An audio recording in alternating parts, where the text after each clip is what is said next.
Hello and welcome to a bonus game.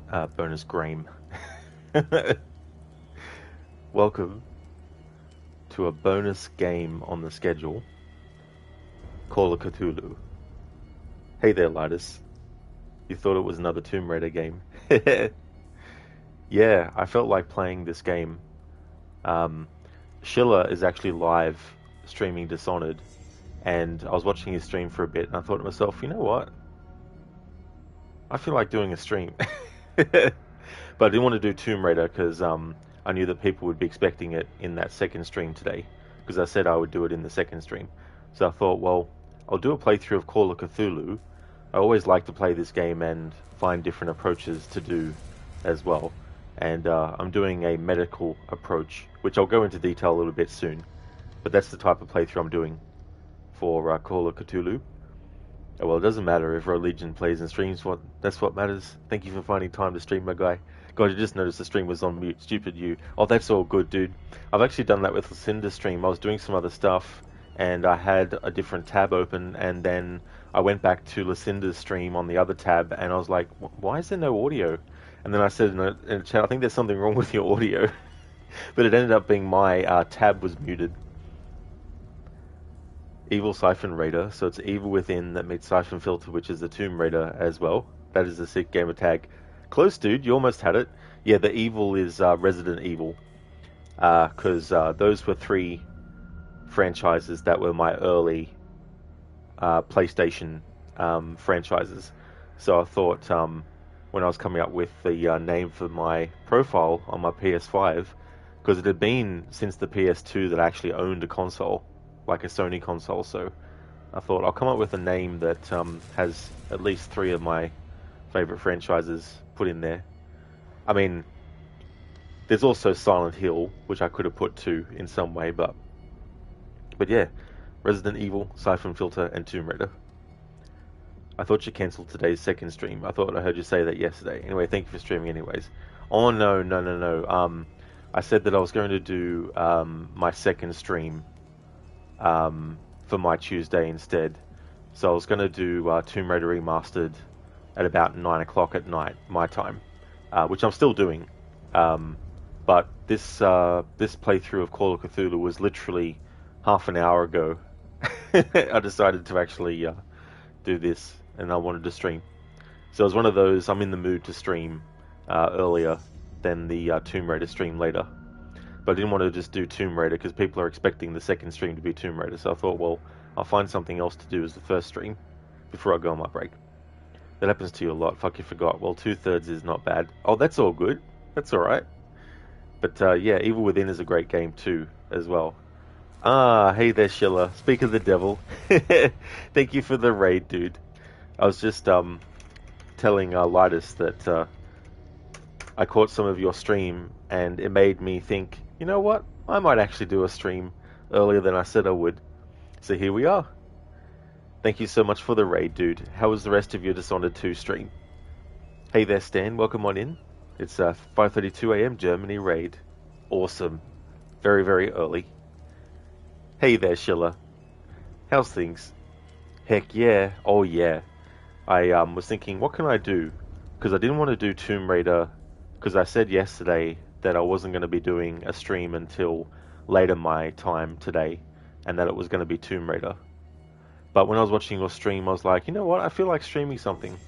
So I thought, well, I'll do Call of Cthulhu because it's a short game and I can slot that into my Tuesday schedule and do that as the first stream instead today. So yeah, we're going to be doing a medical focus. I need to delete one of these save files actually. Well, I've got two that are from last year, so I might just delete one of those. Delete that.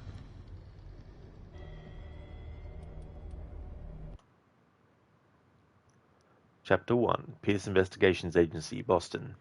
Boston, 1924. Edward Pierce, veteran of the First World War, drowns his memories in liquor and sleeping pills. He is now a private detective who has trouble finding a case able to lift him from his torpor. Pierce must find a new case quickly or risk losing his license. So the stream title, Detective Dr. Pierce. He's a private detective by trade, But because I'm doing a medicine focus in this playthrough, I thought I would add that as the title. So we're going to do a medicine focus. Sheila, you're doing good. You made it to the villa with some cheese, and we'll continue there next time. It makes me think of that thing from Oblivion that Enmita has on his channel point redeem thing.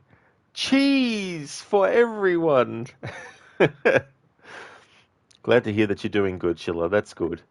And that's no worries at all for the shout out. Absolutely no worries at all. Hey there, Lucas. Welcome on in. This is a new one. Yeah, this is a game that I like to play every so often and replay.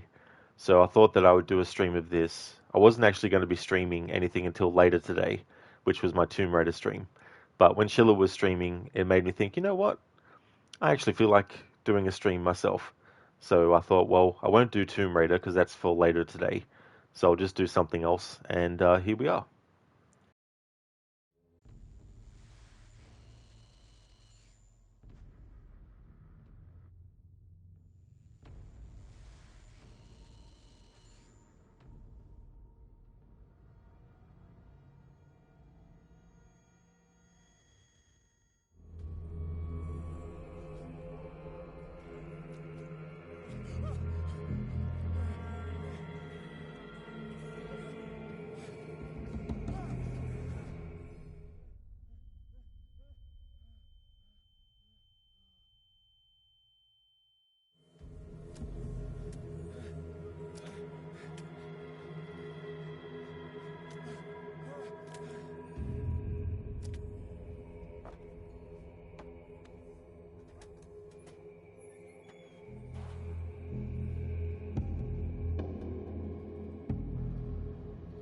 Sheila, I'm glad you started the stream already, so you finally have the chance to raid you.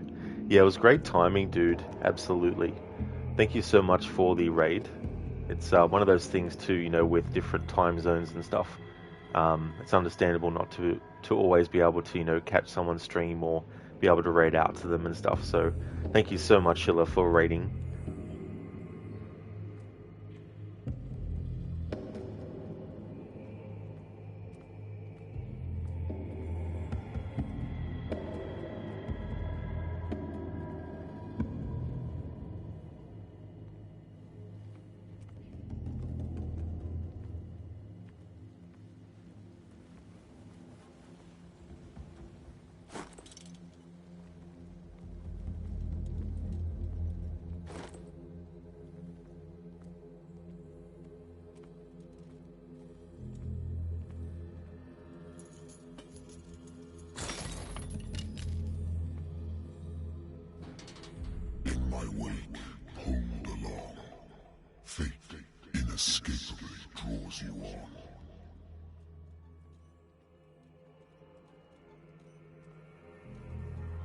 What a putrid offering.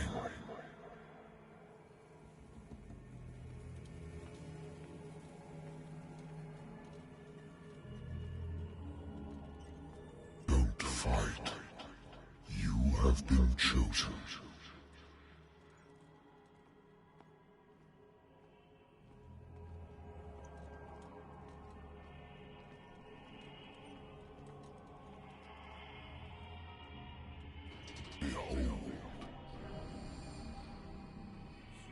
Everything has already been written.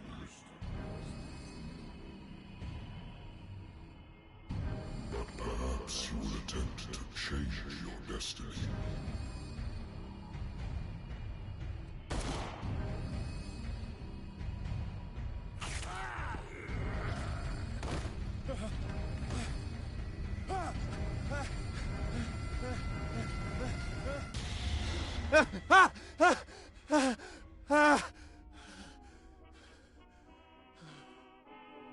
I hate whiskey.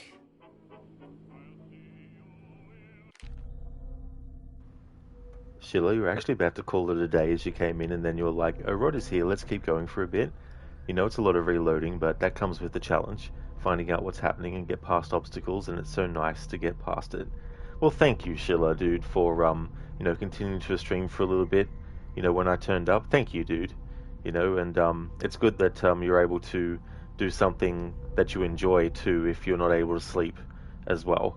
and definitely understand that too with a lot of the reloading and trying different tactics, because it's best to just do that, because you never know, you might come up with a way to get around something that you might not have thought of before and stuff like that too. That's why I like games where there's multiple ways of doing stuff, because you can get to a point, like I usually have to do a challenge with a game to make me start actually using other things, but it's good because you can get into a locked-in way of doing things every time you play a certain game. So it's good to branch out a bit and try different stuff. So for this playthrough, I'm not really going to be reading everything. I'll read some stuff if I feel it's relevant to what's going on in this game, but primarily I won't be reading a lot of stuff. I won't be reading about, like, character descriptions and all that kind of stuff as well. But I still will go and have a look at certain things and clear out where it's got, exclamation marks and all that kind of stuff. Um, And I think what I'll do is I'll have him not drink in this playthrough as well. Just a heads up with the audio, I can't actually fix it when it goes from gameplay to cutscene, where in the cutscenes, the audio levels are different to the gameplay, but when I go to the options for the volume, there's no individual volume for cutscenes and for gameplay. So I find that the gameplay audio is a bit louder than the actual cutscene audio is as well.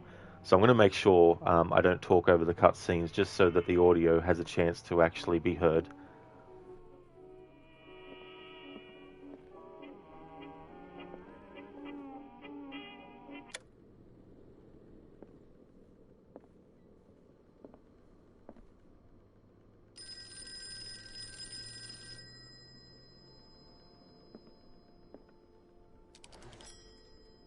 I'm listening. Are you Edward Pierce, private investigator contracted by the Wentworth Detective Agency? That's correct. Hello, Mr. Pierce. I'm Lucy Sherrifield, in charge of investigators over at Wentworth. I'm calling because of a problem with your file. A fire has destroyed some of our documents. Is that right? I'm so very sorry, but I have to collect your personal information yet again. Alright, so this is where they get you to use your initial points. You can't actually just save these points, I don't think anyway, before moving on. However, for this playthrough, we're going to put all the points that we're given at the start into medicine. The thing about these skills is that the only time in the game where you can put your character points into occultism or medicine is at the start of the game. The only way as you go through the game to increase medicine and occultism is simply by doing things like finding occult books in the game world, interacting with them, reading occult stuff, and same with medicine as well. That will actually help you gain more levels in medicine and occultism. So we're going to put everything into medicine.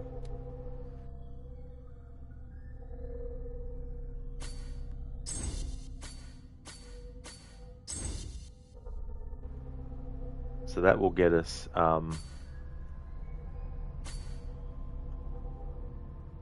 up past level 3 of medicine. Represents your medical knowledge. Improving this skill increases your chances of determining the dosage of a drug, of making a diagnosis, or of expressing your understanding of a medical problem. So there will be times where I will actually choose a dialogue choice that isn't related to medicine, because there might be some dialogue branches where the dialogue related to medicine isn't actually available and stuff like that.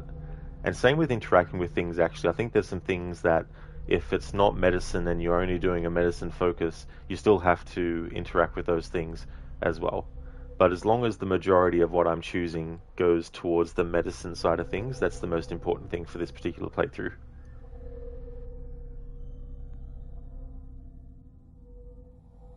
Thank you for this information, Mr. Pierce. Our files will soon be up to date. And on a related matter, may I raise a sensitive question? What's wrong? As you know, we wish to closely monitor the progress of our contractors. And it would seem you've been accepting fewer new cases. Work is scarce. Mr. Pierce, you know as well as I do there's never been more investigative work than now. But are those cases worth it? They're worth not losing your license. Show yourself worthy of the Wentworth Detective Agency, and we might keep you on the payroll. Mr. Pierce, do you still... I'm coming.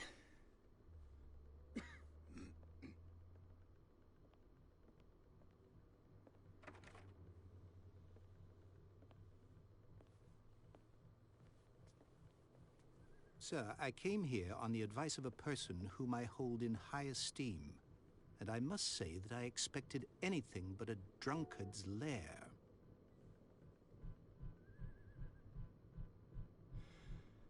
You're free to leave anytime, sir.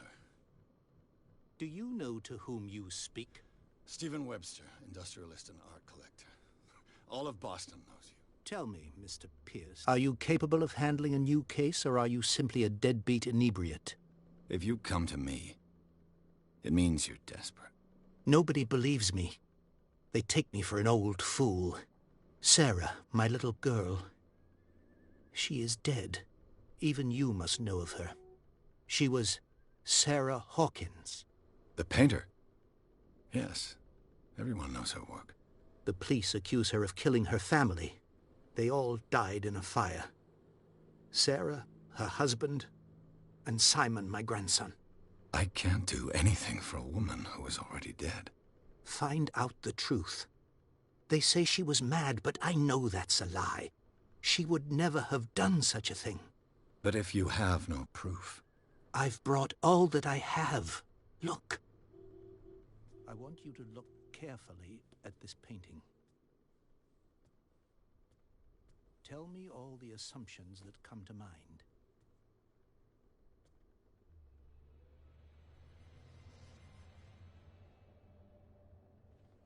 What am I supposed to find?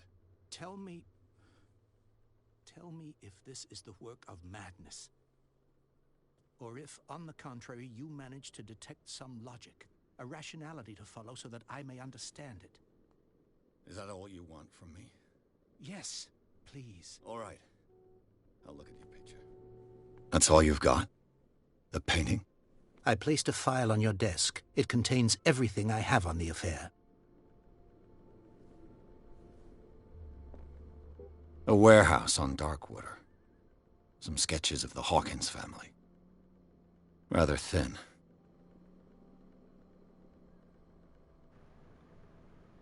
A shipping label. Some of it is unreadable, but I can make out part of the address. Warehouse 36, Darkwater. The police report, it says that the fire started in the dining room and claimed the whole family. The police decide on a domestic accident, but they nevertheless insist on Sarah Hawkins' mental frailty. Why? A press cutting.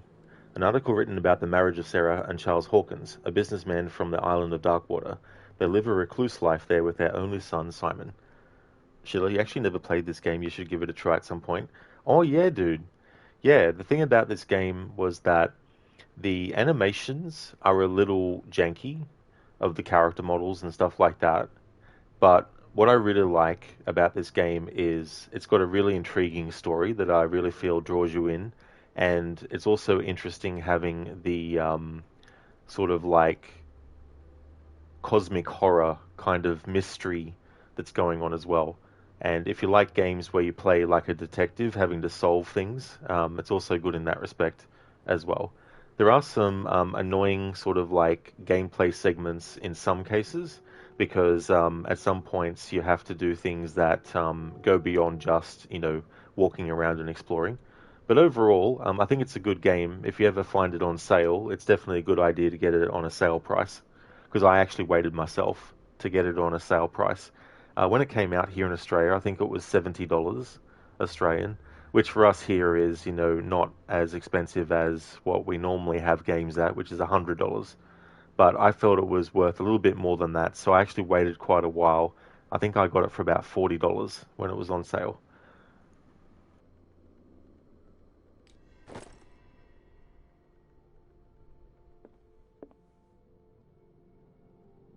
So here's an example where we have to actually interact with something. And if I actually start to interact with this, you'll notice that it will tell me what kind of activity it is. So it's an investigation. And if we have a look at our skills, investigation is one of the skills. So even though I'm doing a medicine focus, it doesn't mean that when I have to actually do something that utilizes all these other skills, if I have to actually interact with it, then it doesn't matter.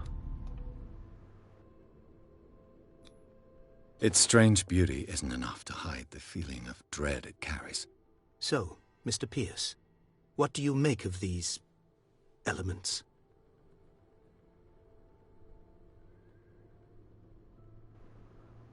But what I will do is when there's actually something that you can ask that isn't related to medical, I'll just basically leave it.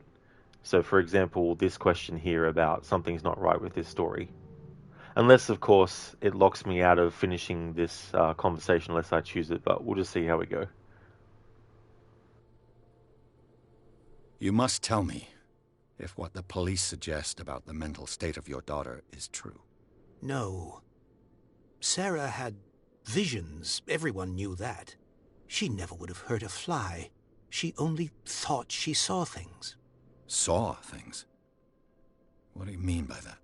I never knew what she meant by that. My daughter was an enigmatic figure, Mr. Pierce. You must find out the truth about her life and death. I'm a private investigator, not an art critic. I guess you're not as clever as you think, then. The painting is linked to this case, can't you see? You must find the meaning behind all this. The sender's label mentions Warehouse 36. That's right. It came with Sarah's last painting. And you think your daughter could have been the sender? That is what you must find out. Go to Darkwater. Find Warehouse 36. Darkwater? Never heard of the place. Where is that? It's a small, remote island off the coast of Boston. Sarah lived there with her son and her husband. I suppose you want to ship me off there. Darkwater holds the secret regarding my daughter, Mr. Pierce. You must uncover it. Alright, cool. So we have the dialogue here that will exit out of this dialogue tree. So that means that for this conversation at least, I was able to not have to ask a question related to something outside of medicine. I think I'm beginning to understand. I'm willing to do anything for my daughter to recover her honor. Quiet down. I'm on your side. Let's sum things up. An artist dies with her family in a house fire. Your only clue is a sort of promontory painting sent from Darkwater right before her death. Correct. And the rumors about her supposed folly. Which you don't totally deny. Find that warehouse. Find out the truth regarding Sarah Hawkins' death. You'll be handsomely compensated. All right. I'll take the case. I'll go to Darkwater and look into the death of your daughter. Thank you, Mr. Pierce. I didn't expect any less coming from a man in your situation. Something's queer. But it's not like I have a choice. Darkwater. I think I've got a book on the North Atlantic. I'll no doubt find some information on this island in there. Darkwater is off the coast of Boston. But I've never heard of it. According to this book, it was often mentioned during whale hunting times at the end of the 19th century. But it seems to have been shunned since then. Hello, Shaky. Welcome on in. Absolutely, yeah. Early. I wasn't actually planning to do a stream early Tuesday. I was going to wait until later today to actually do my Tomb Raider stream. But when I was watching Shilla play Dishonored, I was like, you know what? I actually feel like streaming too. So I thought, what game can I do? And here we are with Call of Cthulhu. And thanks for redeeming Rest in Peace, Lara. See, that's another example of how off the cuff this playthrough was. I forgot to actually go in and deactivate that channel point redeem. I'll have to make sure to remember after this stream to actually reactivate it for the Tomb Raider stream later. I'll refund your points as well, dude.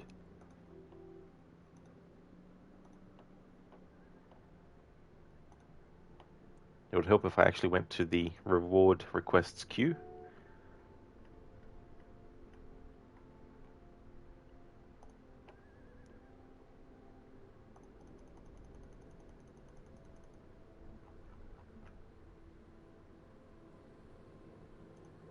There we go. So those points will go back to you, dude. But thanks for letting me know that I still had it active. It's now deactivated until later on when I do my Tomb Raider stream. Thank you for joining, Shaky. I hope things are going well. Oh, that's all good, dude. Stan, can you imagine being Cthulhu? People keep summoning you like an Uber. Exactly, Stan. If I was Cthulhu, I would just end the world. It'd be like, look, just leave me alone. Alright, I've had enough of the calls. Sheila, Dr. Darling will be like, you didn't say anything about a sneaky early stream. Yeah, most likely. Yeah. And that's the thing too, with doing bonus stuff like that is that, unfortunately not everyone who likes to watch the streams will be able to tune in and stuff as well. But yeah, it was really sort of like a last minute decision. It was good that this game didn't take long. I had to re-download it. It was good it didn't actually take too long to download, because it's not really a massive gigabyte game. Oh, that's all good, Shaky. No need to apologize. It's just a quick few clicks. That's all. You do get a sixth sense of joy out of ripping the imaginary Lara. It's like, poor Lara. Can't even get a break when she's not even in active duty. Stan, you come home from work, being a Cthulhu all day, and your Cthulhu app sends a notification someone is summoning you again. It's like, oh man, I just came back from work. Shaky, you've been frustrated in your transition to PC gaming. You've hit progression blocking, soft locks, or bugs in about 5 different games now. Had to take a break. What a headache it's been, but you need to remember the joy in it. That's true, dude. As much as you can. Like, it's not always easy to do so, but if you can, it can actually help a little bit too, as well. But that would be so annoying, especially if it's happening across multiple games as well. Atlas of Atlantic Islands. Darkwater Island has been inhabited since the 14th century and is still rich with the many memories left by its lost tribes. But don't let the romanticism of these moving evidences of such naive and primitive beliefs fool you into forgetting how violent their gods were. Pardon me.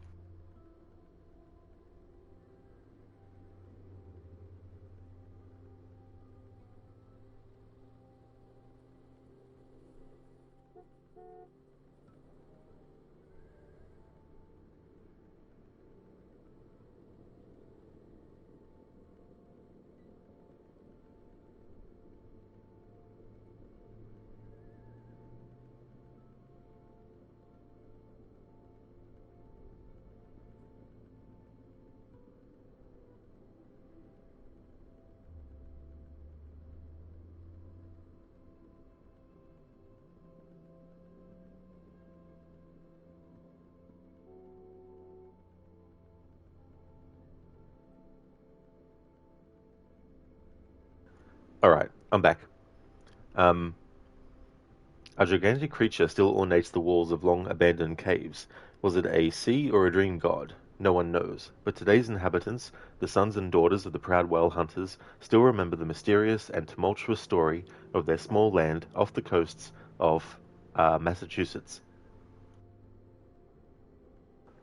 Sheila, that's what you like about console gaming. You download the game and it runs super easy. On PCs it can be frustrating. Absolutely, Sheila, like, I can understand the benefits of it, but there's also the annoyances too. And the thing about me is I don't like feeling that I'm having to juggle all these complex technical issues and technical considerations the whole time. I just want to get on and, play the game and not feel like I'm in charge of piloting a highly advanced plane. They've got to keep an eye on everything. Hey, Kill Bandit, welcome on in, and thank you so much for the 20 months in a row. Thank you very much, Kill Bandit. I do appreciate that a lot. And thank you for using your Prime as well. That's really good, Kill Bandit. How's your day going? Hey there, Nick. How's summer? Well, Summer is almost out of the way, thankfully. I can't wait. It's going to be good to get to. I think here the next season is autumn. At least I think it is. Cheers, Kill Bandit. Hope you're having a good day today. Nice one, Shaky. Sam Fisher has his night vision goggles on and his sunglasses as well. All I have to do is go to the port. I just hope that I can find a boat able to take me to dark water. It's going okay, Kill Bandit? Oh, that is good. Glad to hear that. Shiloh, it took you ages to get the Mafia trilogy running, not because you can't run it without issues, but because it's poorly coded for PC, and you still have to play Mafia 3 in windowed mode? Oh, dude. That definitely sucks. Hopefully, it won't be too bad with Mafia 3, but I remember watching that being streamed, and the person was having technical issues with a lot of the stuff in Mafia 3, a lot of glitches and things like that. Shaky, what have you done? You squashed Lara.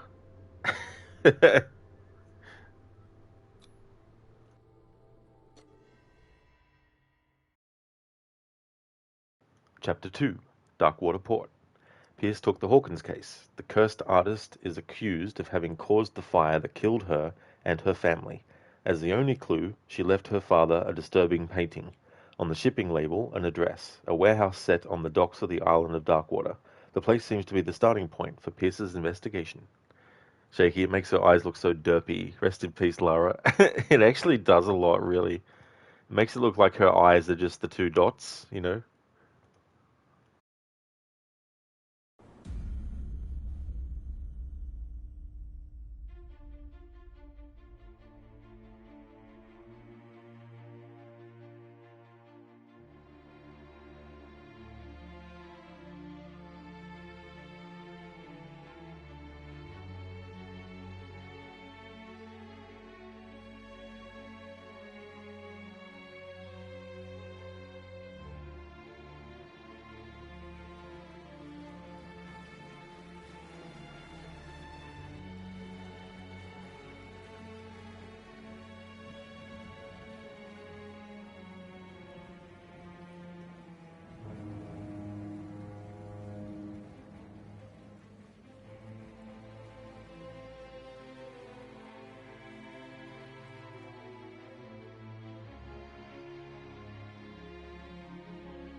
Almost there.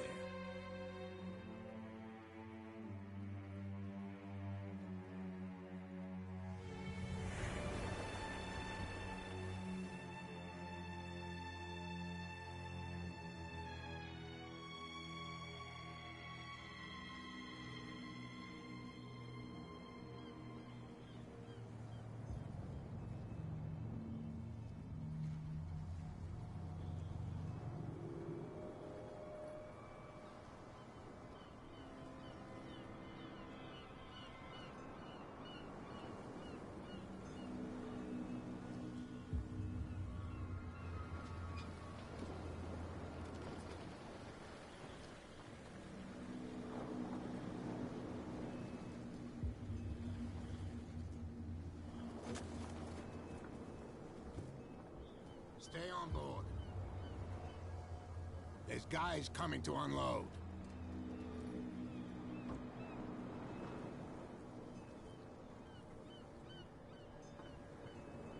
Welcome to Darkwater Island, Mr. Pierce. Why, thank you, Captain Fitzroy. So, what wind brought you? Does the Hawkins case mean anything to you? A sad story that we would all prefer to forget. Charles Hawkins may have been a landlubber, but he was a good man. And his wife, Sarah Hawkins. A nice young woman, and a great painter. What a tragedy. You know what? Go have a drink at the Stranded Whale. What you need is a good pick-me-up. Mitchell may not be very welcoming, but his bar holds a surprise for you. As for me, you'll find me at the Harbor Master's office. If it's the Hawkins family that brings you here, I have a pile of documents that should interest you. Understood. I'm going for a look around the docks. Hey, Ryu. How's it going today, dude? Shit, the art style of this game is great. It really is, dude. I love that whole sort of like, you know, fog on the water and just that whole thing of a character going to this mysterious island and seeing like the fog and all that kind of stuff in the music. Like, it's very atmospheric.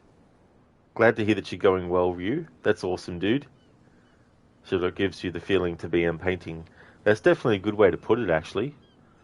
Especially given the fact that Sarah Hawkins is a painter and there's so much related to that as well.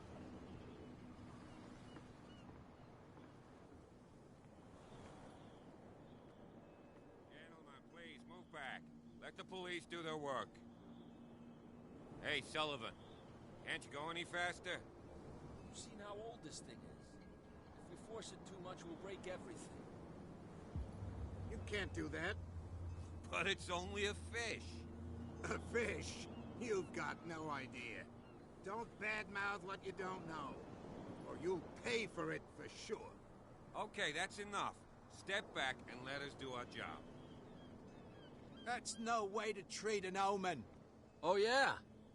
He's gonna get us into trouble. The blood is just beginning to coagulate. It died a short time ago. Only a specialist would know what killed it. Don't put that beast back in the water, you shysters! You're crazy! They're cops. They can't understand. Damn stupid idiots. Forget it. Nobody listens to us anyway. That's no way to treat an omen. The same goes for you, sir. Move along.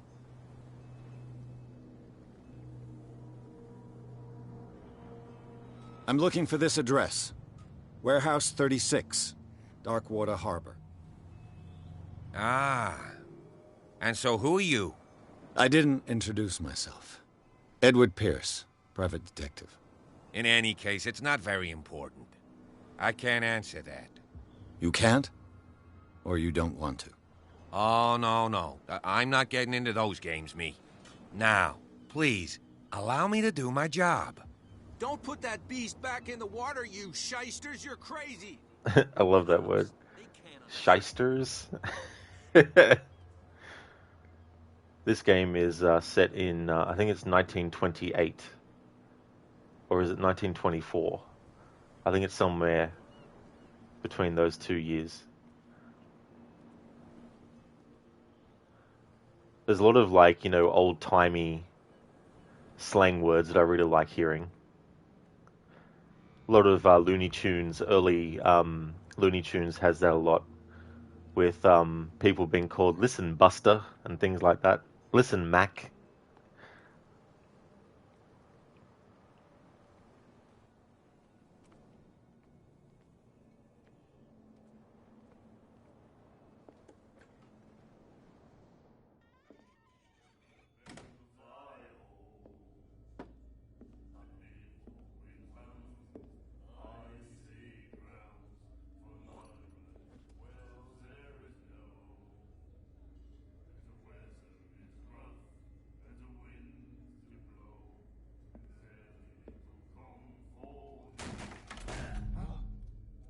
Hey, be careful.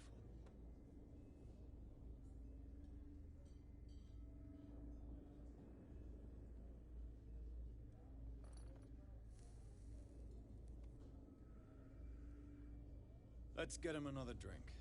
He's dry. In my bar, we don't serve troublemakers.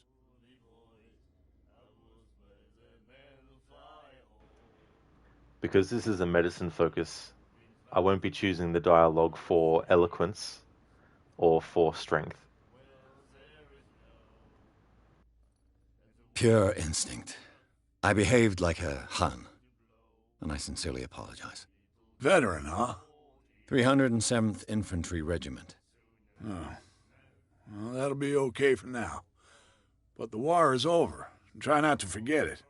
I'm here for information, not for a fight. I prefer it that way. Speak then. I reserve the right to answer or not. This guy reminds me of one of the actors from Skyrim, like one of the merchant or tavern guys. I didn't expect to find alcohol on this island. What's the source of this miracle? You mean who? Our source of supply wouldn't like me to betray them to the first comer. I'll tell nobody. She'd know it anyway. Anything else? I like that. He doesn't want to reveal the source. Doesn't want to say anything related to who is the one that is organizing the bootlegging, yet mentions that it's a woman, which is enough information given the fact that, so far at least, Pierce hasn't seen any women except for the one who was observing in the corner. Do you know where this place is? Warehouse 36, Darkwater Harbor. The Hawkins warehouse. I see, yeah. If I were you, I wouldn't hang around there. Why not? First off, there are rumors. Sailors from around here say you can hear noises coming from the warehouse at night. Screams, that sort of thing. Screams? And that's not all. There's the fate of its owners and all the superstitions that go with it. But I'll say no more. Anything else? No, they're not voices coming from the warehouse. It just must have been the wind. That's all.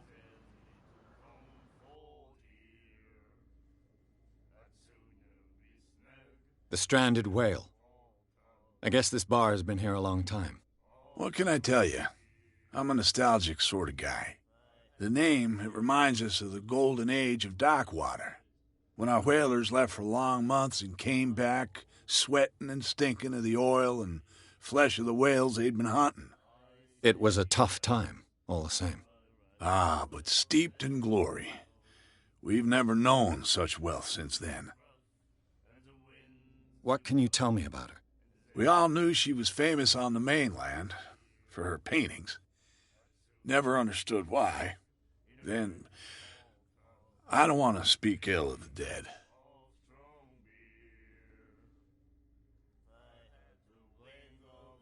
Her vision. Was it so terrible? Way I see it, the truth is really a question of point of view. What do you mean by that? Do you still trust the truth after a bottle of whiskey?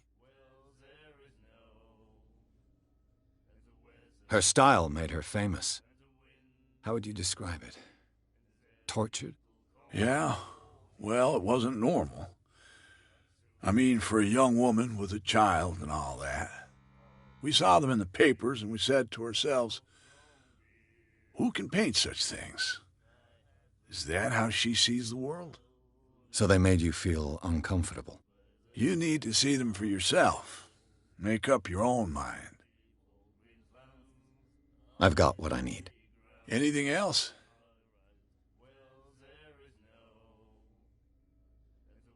That'll be all for now.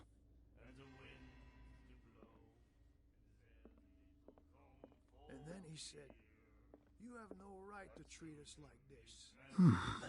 Nightmares. Can hear things and voices whispering. Will follow its reader and appear at various locations, gifted with its own consciousness, until it finds a new reader.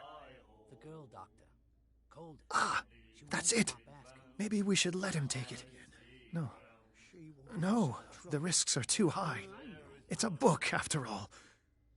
Pure knowledge. It's a book. No harm ever came from reading a book. As one Evie said in The Mummy one time, before opening the book and unleashing Imhotep. And then he said, "You have no right to treat us like this." Hey, Dr. Ronnie. How's it going today, dude? I'm doing a playthrough where I have a medicine focus. So at the start, when you get to put what skill points you want into what skills, I put all of it into medicine. And that's the only time in this game where you can actually put skills into medicine specifically.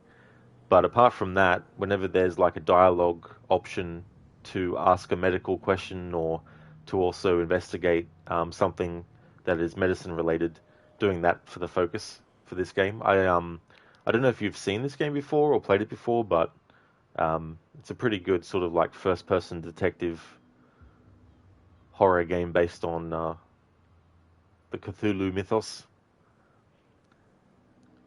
Dr. Ronnie is a former paramedic and current doctor. You approve? Thanks, dude. Yeah, like there are moments where you have to actually interact with something that might be considered something related to, like occultism, or it might be related to investigation and whatnot. But when I can only choose the medical option, then I'll choose that.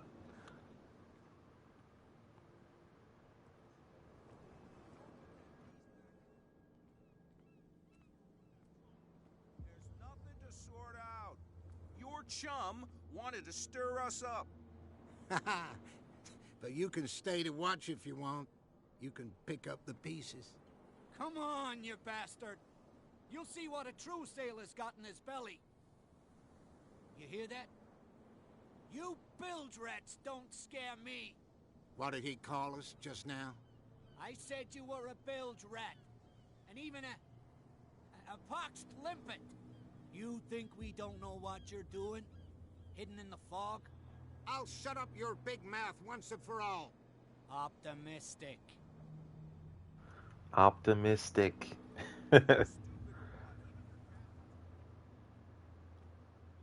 Ronnie, you're a big fan of cosmic horror and all the outer gods of Lovecraft. Oh, very nice, dude. I wish I could say I've actually read Lovecraft's work. It's more that when there's been movies or games that actually are related to it or based on it, I really like them a lot. So I really do need to actually read at least one of his works in the future. I think probably the most prominent thing that I watched that was related to his work was In the Mouth of Madness by John Carpenter with Sam Neill in it, about Sutter Kane, who is a horror author whose works have been treated to be so real by readers that they actually think he's writing about reality. Such a good movie.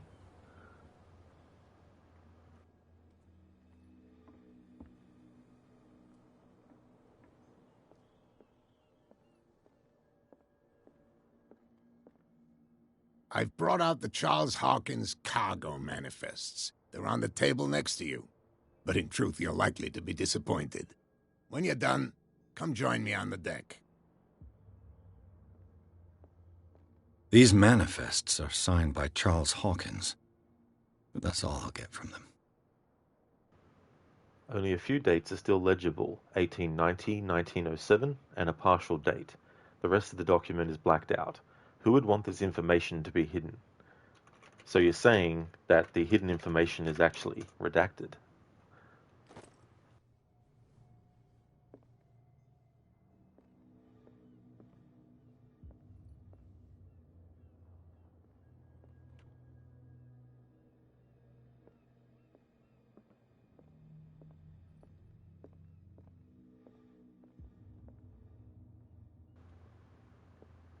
The Scylla.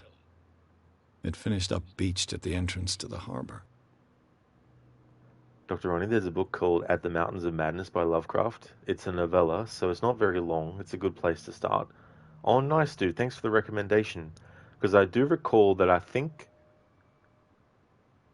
Guillermo del Toro, I always mispronounce his first name, was actually working on an adaptation of that. And I think he had Tom Cruise as part of the project. But I think that project got abandoned, ultimately.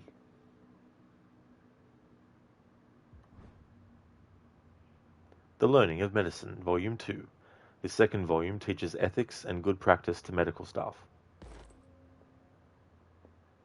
So there we go. Picking up that medicine book has given us an increase in our medicine skill. If we go and have a look at the different skills, I've got one character point, but because I'm doing a medical focus, it means that I can't put any points for the rest of the playthrough into anything.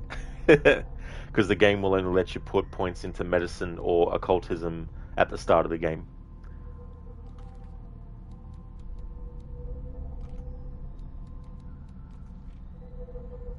Art of Sarah Hawkins. Intuitive and visionary artist for some, overpriced imposter for others, Sarah Hawkins leaves nobody indifferent. This mysterious and reserved painter offers strange images with violent colors and wild strokes to the world. If her paintings are testimony to her vision of the world, then the world of Sarah Hawkins is a portal open to other dimensions. Extract from the notebook of Edward Pierce, private detective.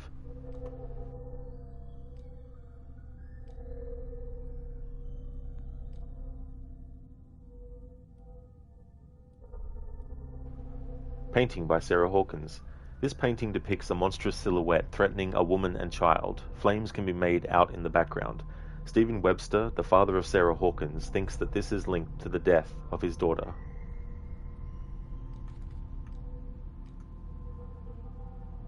Nightmares. Edward Pierce is a veteran of the First World War, where he took part in the Meuse-Argonne offensive.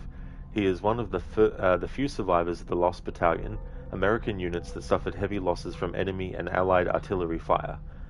Forced to hold their position for several days surrounded by the bodies of their fallen comrades without food or medical supplies, the soldiers were considered as lost by their fellow countrymen.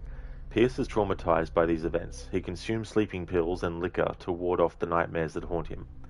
So the sanity level of Pierce at the moment is stable.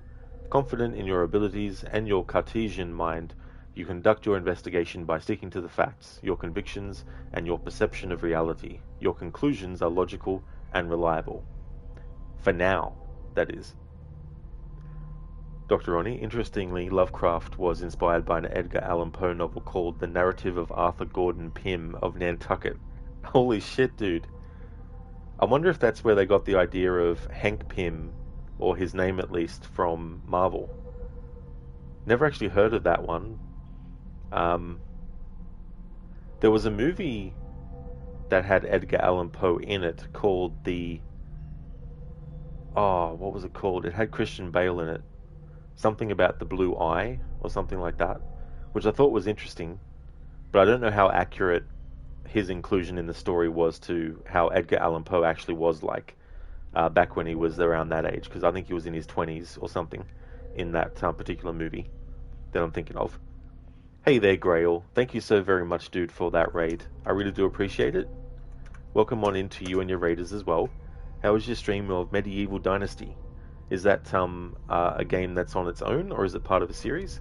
Haven't actually heard of that one, though. Medieval Dynasty. Hope you had a good stream of it. How's your day going today, Grail? We're doing a playthrough of this game where my main focus is on medicine.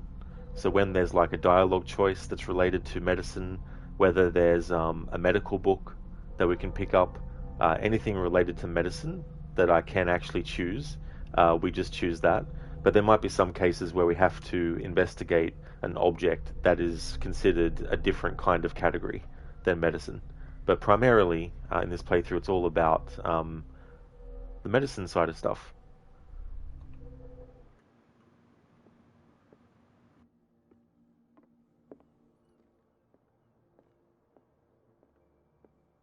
What a macabre souvenir.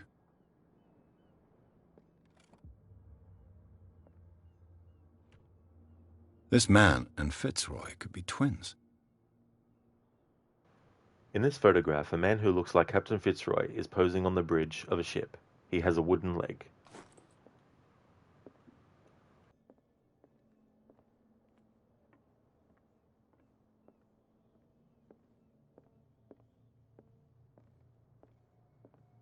Fishing equipment. Could do with some rust remover.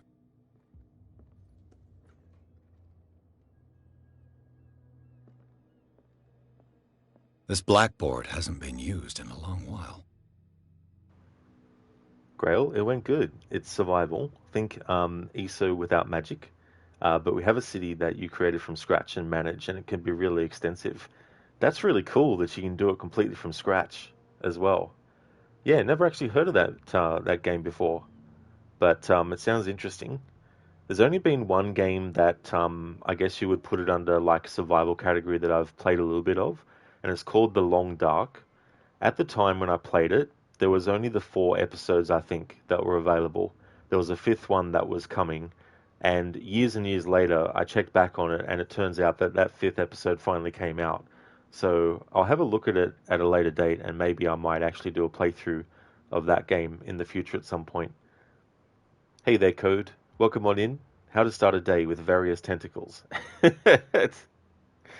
Yeah, in this game's case, there's a lot of tentacles that you would want to cut off. That's for sure.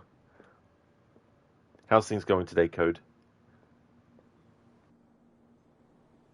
From here, I see everything that goes on in the harbor.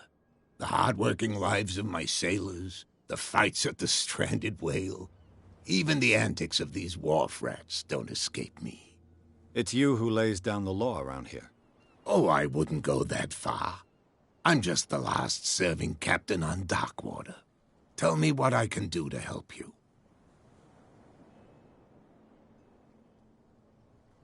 Your manifests have been blacked out.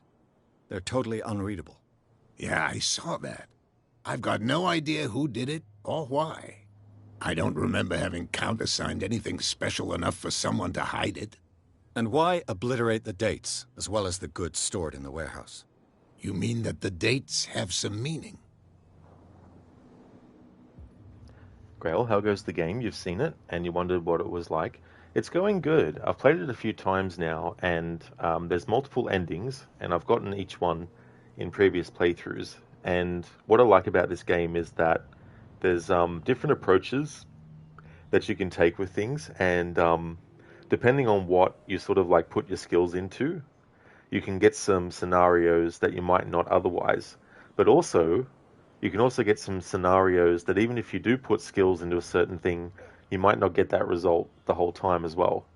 And so it's pretty interesting in that respect. Story-wise, it's very intriguing.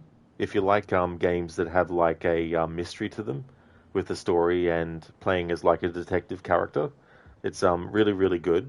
And if you're a fan of like Lovecraft stuff, I haven't actually read any of his things before, but there's been some movies and games that I've liked that was based on his stuff. So from that angle, even though I'm not as big of a fan as some others might be of Lovecraft, if you're interested in that kind of, horror style, then this game is really cool too as well. The only thing negative I could say about it for me is that the character model animations can be a bit really, really sort of like janky at times.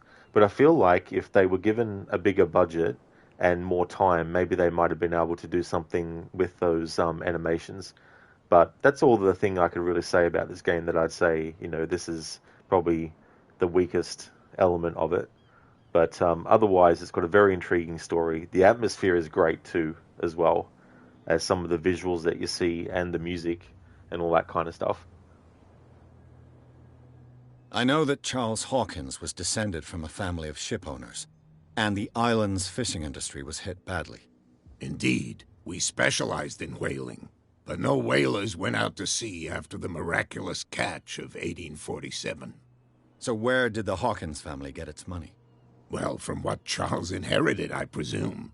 Although these dates on the manifests could indicate that he had contracts of another kind.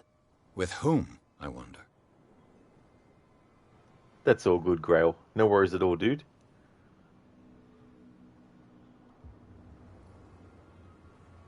I was looking at your photograph. The one of the man in front of the boat.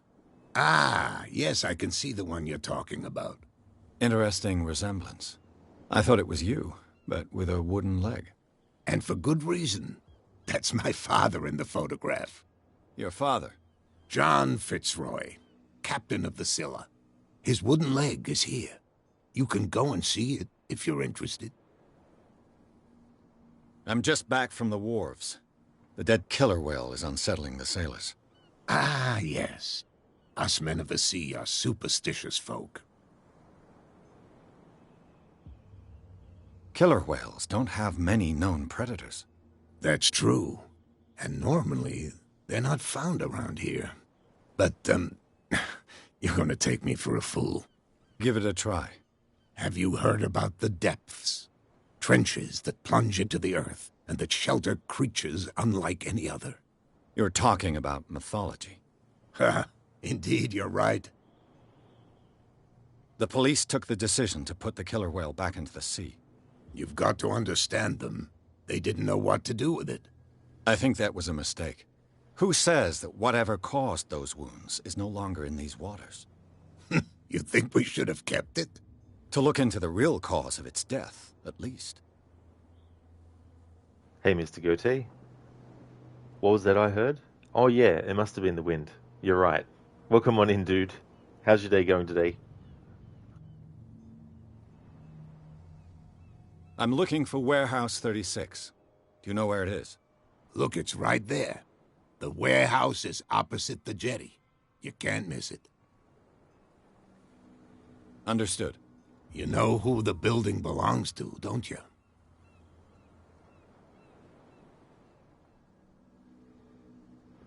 So this is an example of a dialogue choice that isn't related to medicine. So because it's something that I can avoid asking, I won't be choosing the underestimate me response. It belonged to the Hawkins family. Precisely. I think that somebody here wanted me to search this warehouse. I shall be on my way. So come back and see me when you've got something new.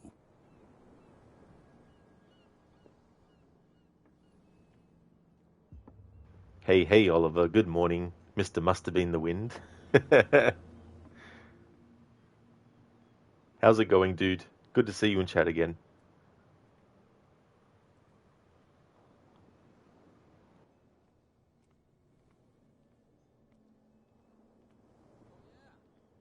He's gonna get us into trouble. You can't understand. You're not sailors. It's a sign. There's something coming. Something real bad. Oh, hell yeah, Oliver. That's good. Hope you're enjoying your day off.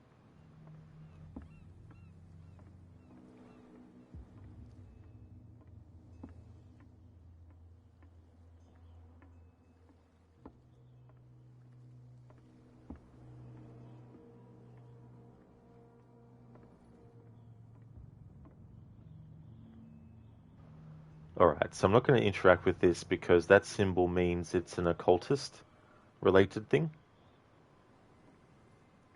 But it's a statue of Saint Brendan, and it's been defaced, and some arcane writing has been put on it in graffiti.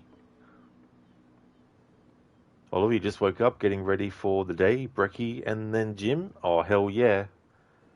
That sounds like a good combination. I hope you enjoy your breakfast and also your gym session as well.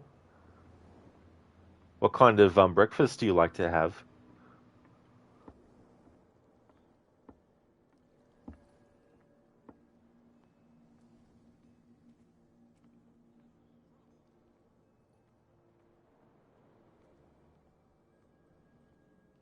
Go on, you can tell me.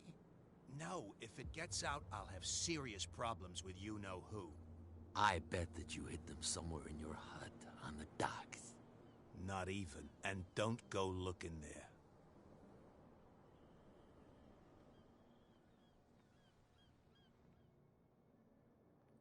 How could you be dumb enough to leave the entrance to the warehouses unguarded?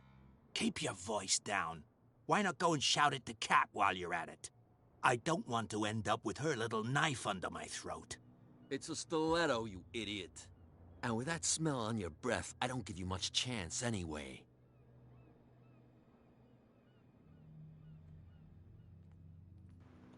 Oliver, oatmeal and toast with coffee.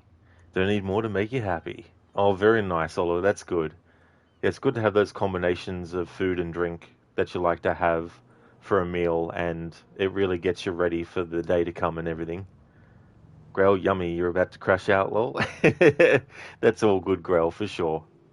Definitely understandable, dude.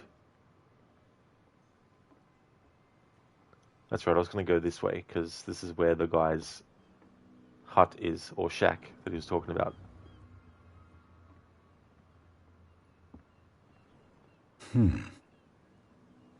Alright, so that's actually an investigation thing, so I'm not going to interact with that beyond that interaction just now.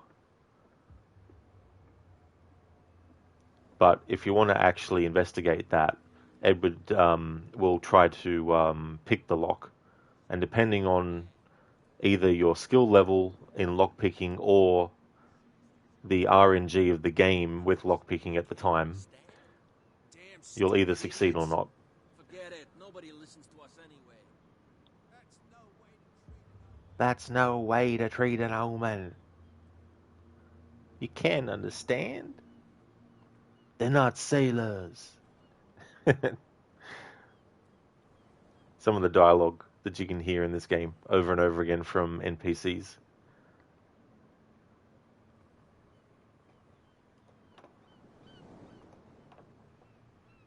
Soul Eater Mac, thank you so very much for the follow. Thank you.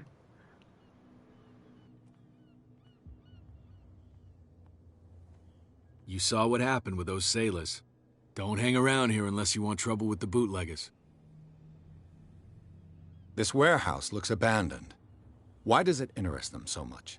No doubt a question of territory, but I ain't asking. You want to know more, go ask the captain. Good. Thank you. I shall take my leave.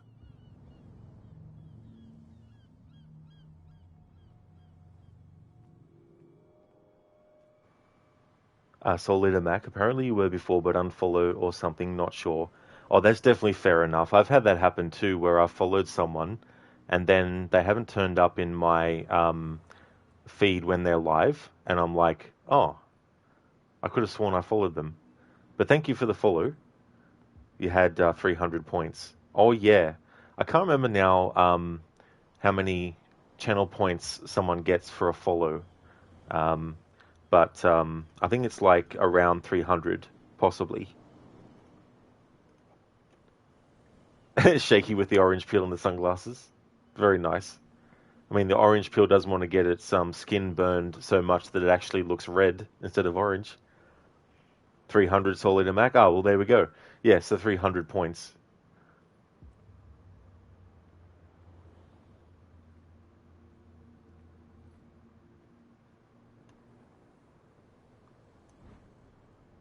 A handle. It must come from these old winches.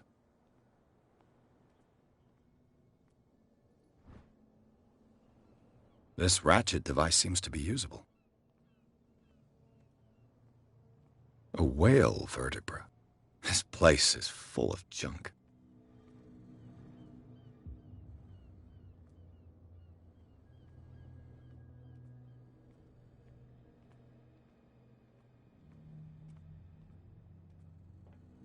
It looks like there's a way in under this grate.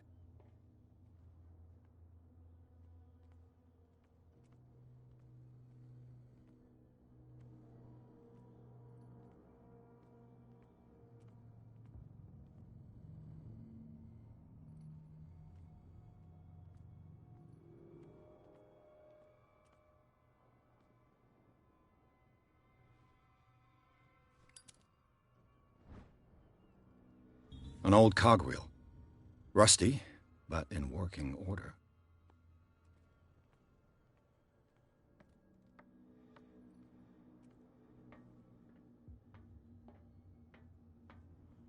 I could use this old winch to lift the grating.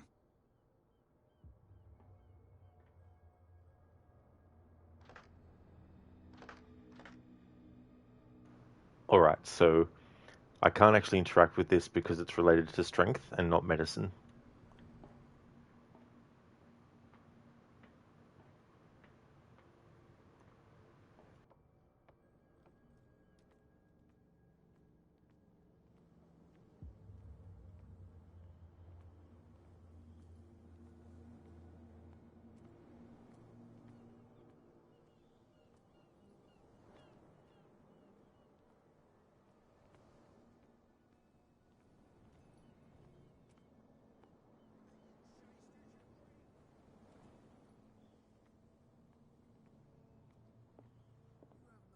To treat us like this. And the doctor. What can I get you?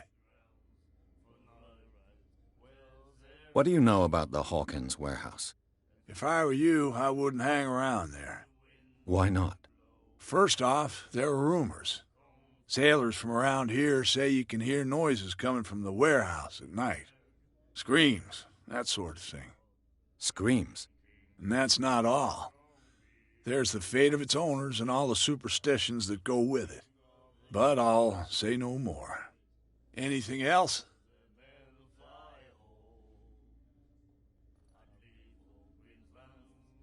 What can you tell me about her? We all knew she was then. I've got what I need. Anything else?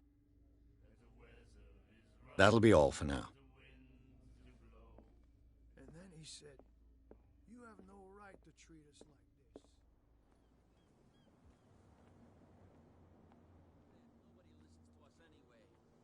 That's no way to treat an omen. Oh, yeah? He's gonna get us into trouble.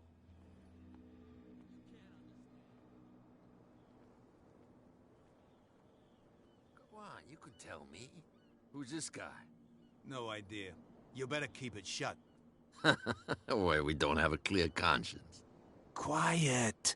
What's with you wandering around here like a hungry dog?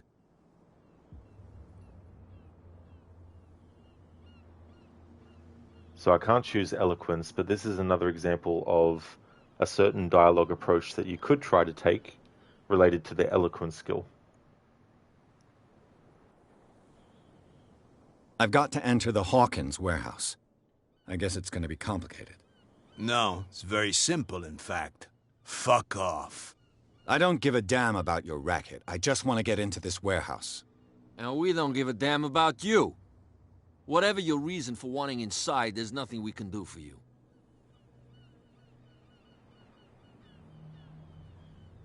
Kat, she's your boss. What? You listen through keyholes? She's the boss, yeah. She says who goes in or not. Shut up, you dummy. You wanted to know that you also talk too much. She must be quite intimidating if she can make two men like you tremble. She redid the smile at the last one who wanted to get in. I hope he had a good dentist. No, you don't understand. She really cut him a new smile. But he only smiles with the left cheek.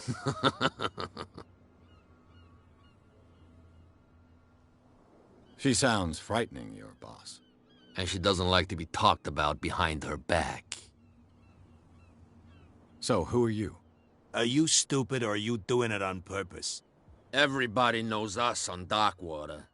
I've just arrived. Let's just say we're standing guard for the owner of the site. And we let no one enter her property. I bid you gentlemen farewell.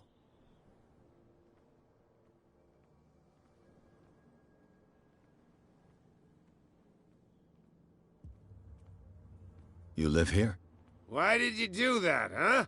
We saw what you did to St. Brendan. Yeah, we'll teach you to come onto our island and ridicule our protectors.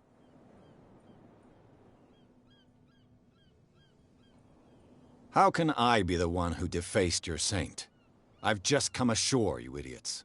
That's true. We're as drunk as lords. You bet. You could have gone by without us seeing you. Do not rile me. You can hardly stand up. He's right. We're no match. For the moment. We're annoyed. It's understandable. There's you, our beloved statue, and then those two bozos behind us. Wait. Now that I think about it, it's got to be them. There's one of them who's always going back and forth to the statue. Quieter. That's all we need for them to hear us. What brings you to Darkwater? The two guys behind you. What are they guarding? The bootleggers. Scum. They're protecting their territory. From whom, I wonder? They really don't have a choice anyway. They're more scared of Cat than an attack by drunken sailors. If only they would kill each other. This Cat you mentioned. Is she their boss? Hold on just a minute. We didn't tell you a thing. Nothing at all. Just choose to say nothing, guys. Just choose to say nothing.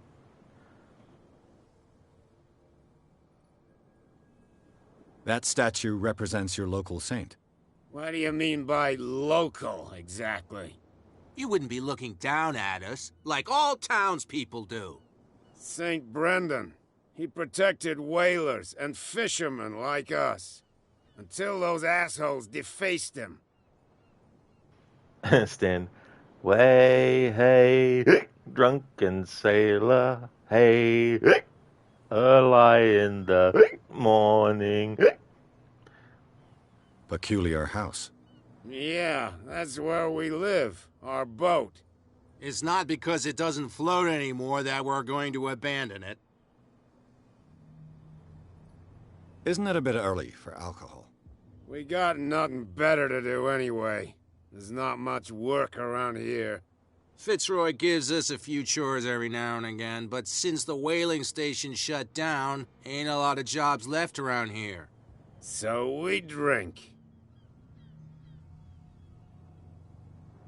I have an offer that could interest you.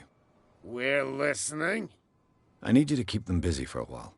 You send us to take the punishment while you go quietly about your business. What's in it for us? What would convince you to help me? There's only one thing that'll get us to move. For sure. Bring us something to drink and we'll take care of the bootleggers.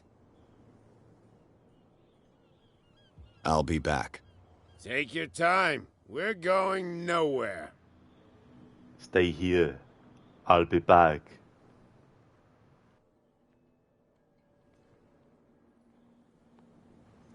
Stan, he'll be back.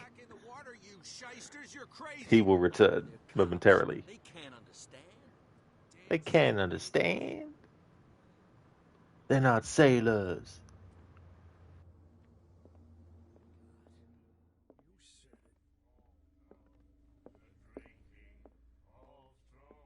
What? Another break? One of those damn sailors came looking for trouble again. But he won't try again anytime soon. We gave him a good hiding. So you said to yourselves that after such a feat, you could abandon your post. It's just a little drink. We taught those guys a lesson. We'll return right after. It's just that standing guard in this alley makes your throat dry. That fool Fitzroy can't keep his dogs on a leash. I'll have to send him a more clear-cut message.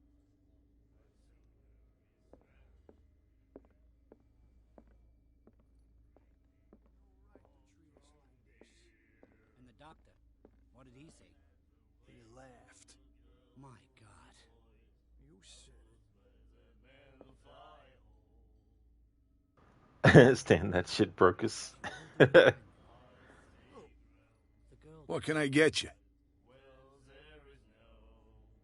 Let's say I want to buy a bottle from you. Choice is yours. Everything's on sale. I'm not going to be able to choose this anyway, but if you want to, and you've put some skill points into your eloquence, you could try this approach. But we're going to go this approach. How much for a bottle of whiskey? $5. I guess I'm not desperate. I'm not judging you. That'll be all for now. All right, so we've got an inn to the warehouse now. The location where I went to before, where I collected the items, but then I didn't go ahead with it because it required using strength. You can also try that approach as well, to open up that grate to lead to the shortcut to the warehouse entrance. However, even if you put skill points into strength, it's not 100% guaranteed that you'll succeed at the strength skill test, but you can always try, of course. And then you got the guy's hut that you can try and open to get that bottle of drink or whatever it is that he's hidden, that he was talking to the other guy about, and use that approach as well. There's this officer here. I've never actually tried and succeeded at getting through the warehouse via him, so you could probably also try him too as well. So, have you got what we asked you for? Look what I've got. You're a good guy, you. Follow me. Stan, what will we do with the drunken sailor? Well, we'll get them to distract. Jackass. Oof, I don't feel well. Hey, where are you going? Say that again. I hope for your sake that I didn't hear. No, it's not what you think. It's just that you sell your stuff at too high a price.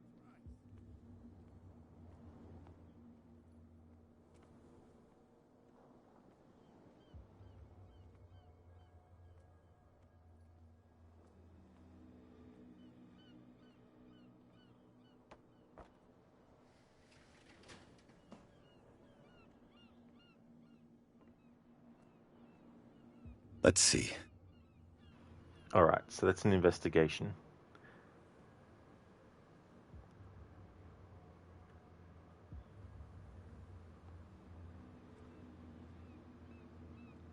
Wonder how long this distraction lasts for. Okay, it's probably got them distracted for a little bit. I just want to at least test the other avenues. And if it turns out that I need to actually use investigation to open that door there to the warehouse, then so be it. But for this playthrough, I'll just give it a shot at the other approaches. Oh, no, it's okay. Don't worry. I'm okay now. Please. Oh, yeah? What I heard didn't sound too friendly to me. No, please. My tongue got ahead of my senses, or something like that. Hey, tell him to calm down. Me? And why would I do that? It was just a little joke. So I mustn't have understood it because it didn't make me laugh. Maybe if he looks in the mirror, he'll laugh. Oh, yeah. Where do you think you're going?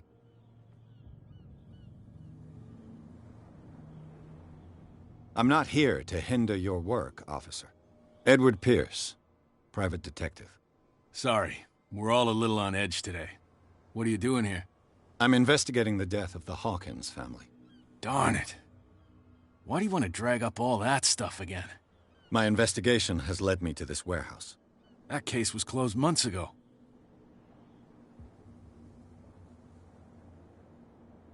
What more can you say about the death of the Hawkins family?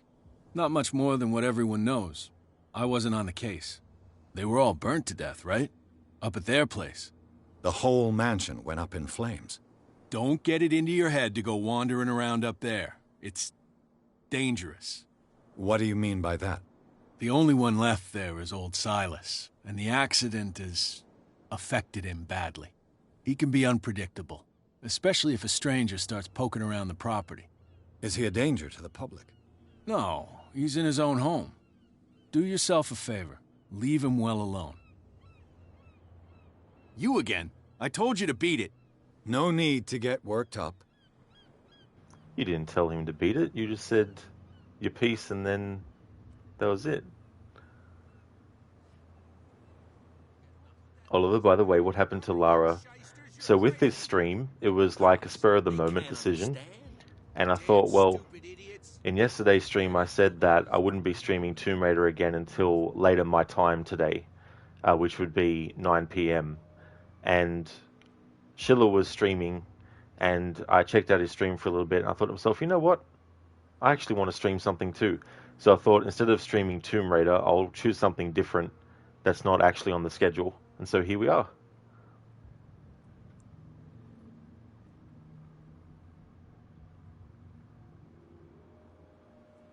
You saw what happened with those sailors. Don't hang around here. I shall Alright, so we're going to go and talk to Fitzroy again. But it's looking more and more like the approach that I'm going to have to go with is to investigate the back of the warehouse door. I could do the strength thing, but I'll try the other instead. You're back again. What can I do for you? Apparently the bootleggers don't want anyone hanging around the warehouses. They're part of the private property I mentioned earlier. And yet the place looks abandoned. Why guard the entrance? As a precaution, I suppose. All the warehouses are more or less interconnected by old sewers. You mean that there's a way to go from one to the other by tunnel? I couldn't tell you if it's still the case today for all the warehouses on the island, but I think I can imagine what you've got in mind. You can always visit them if you're not the claustrophobic type. Yeah, Oliver, spontaneous. Yeah, sometimes I'll do that. I'll either do like a bonus stream of a game I'm already streaming, or I'll come up with a different game just to slot into the schedule. Be like, here's a sneaky game. This game is relatively short. I mean, if you're going to be talking to everyone and all that kind of stuff, you could definitely make it a long playthrough, and there's a lot to read as well. But for this run, I'm not going to read too much stuff. Just things that are most important to cover.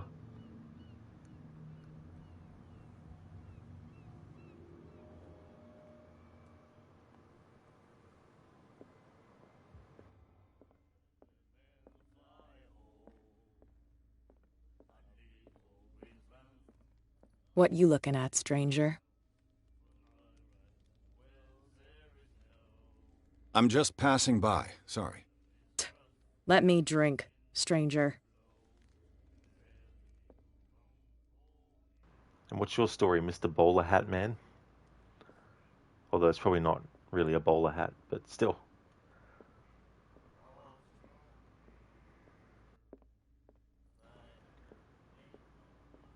Alright, so the approach that we're going to take to get into the warehouse is the one where we go to the back entrance.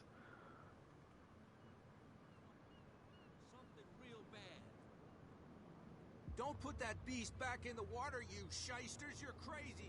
So this will be a exception to only being able to choose approaches that are related to medicine. In terms of like when it comes up with the title of a skill category when you go to interact with something.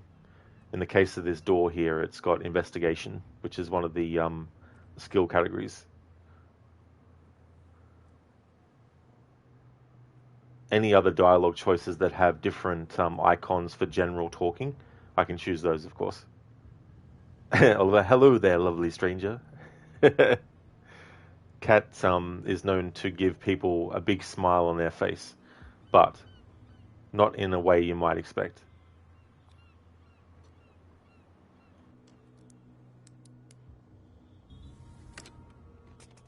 Perfect. Ugh, this place stinks. What is the connection between this place and the Sarah Hawkins case?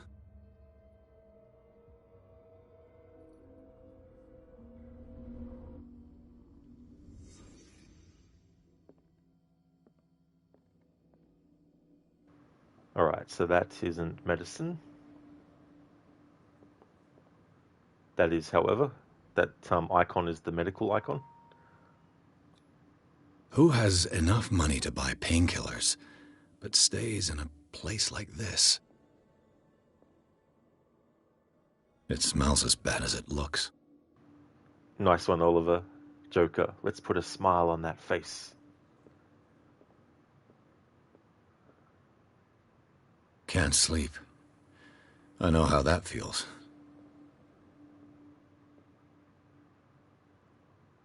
Le Petit Parisien. Who might keep a news clipping about Sarah Hawkins?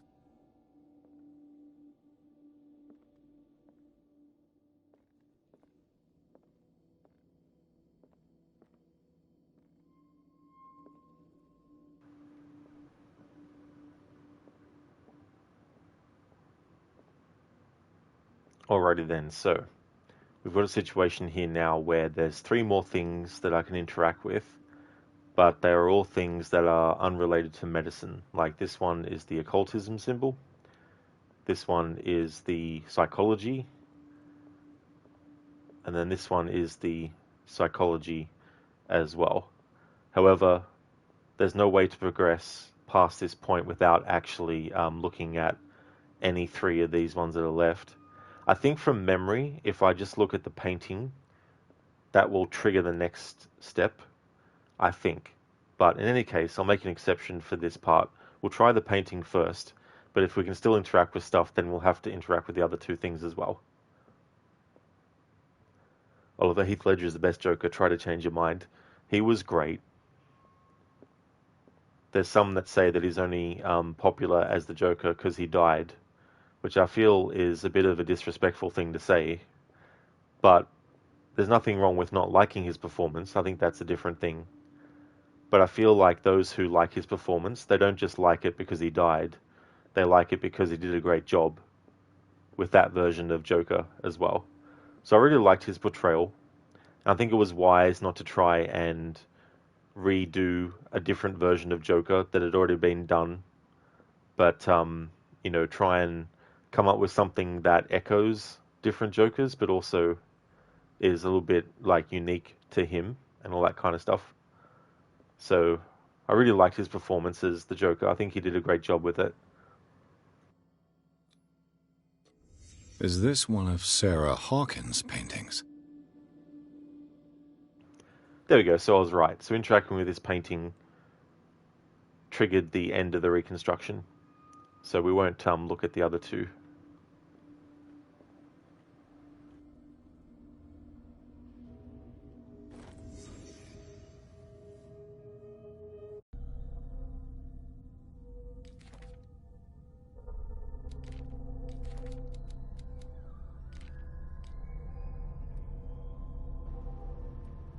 Hawkins Warehouse.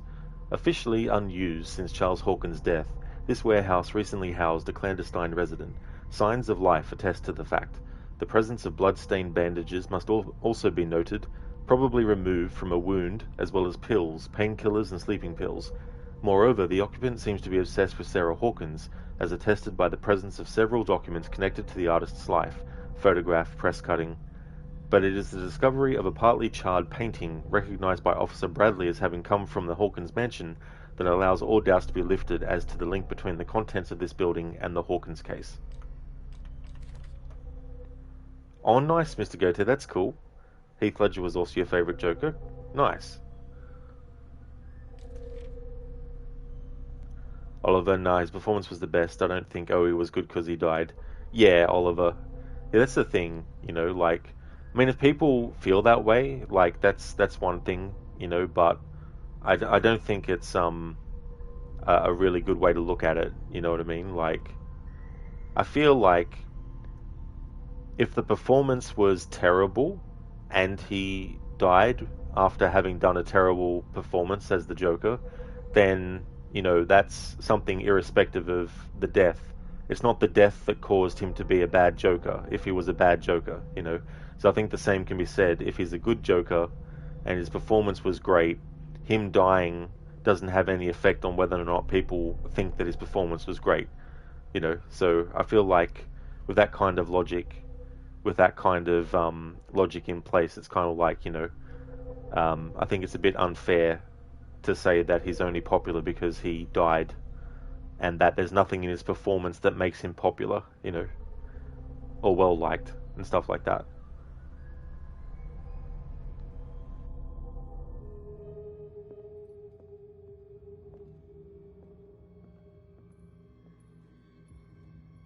Someone has settled in here.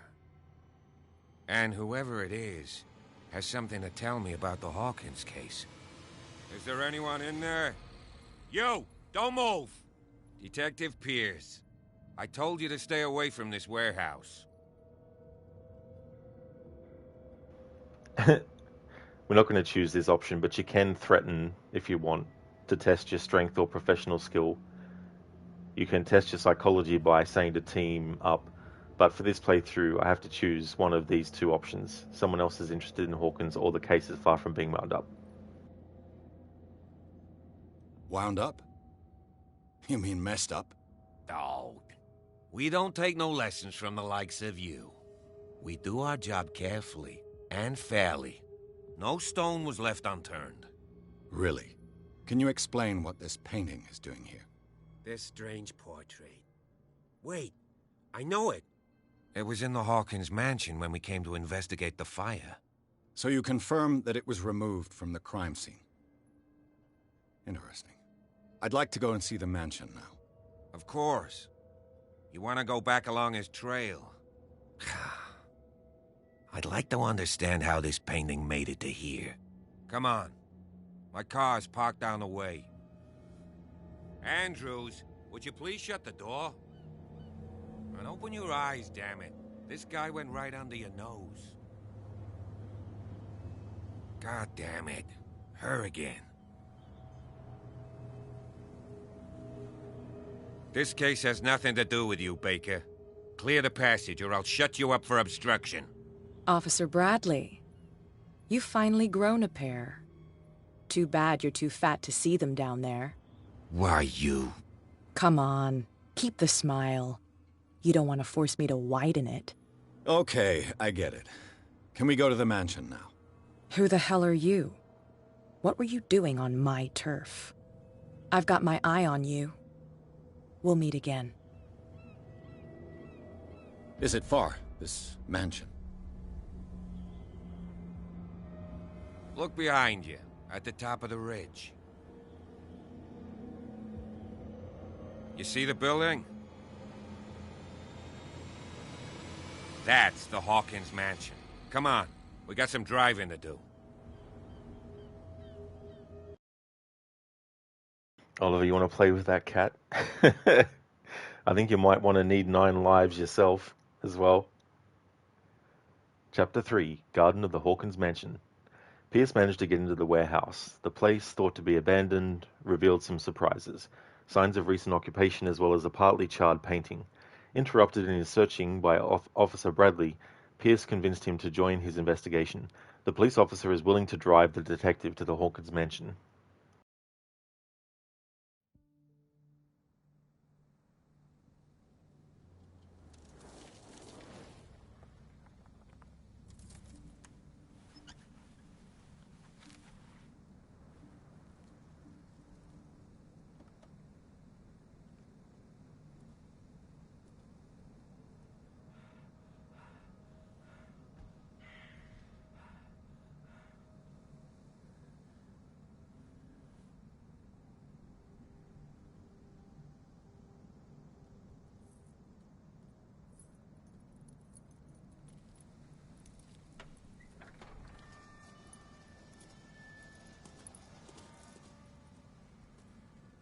Well, here we are, Hawkins Mansion.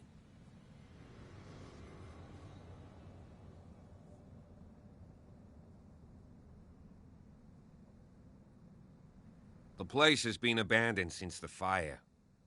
There's only old Winchester in his hut.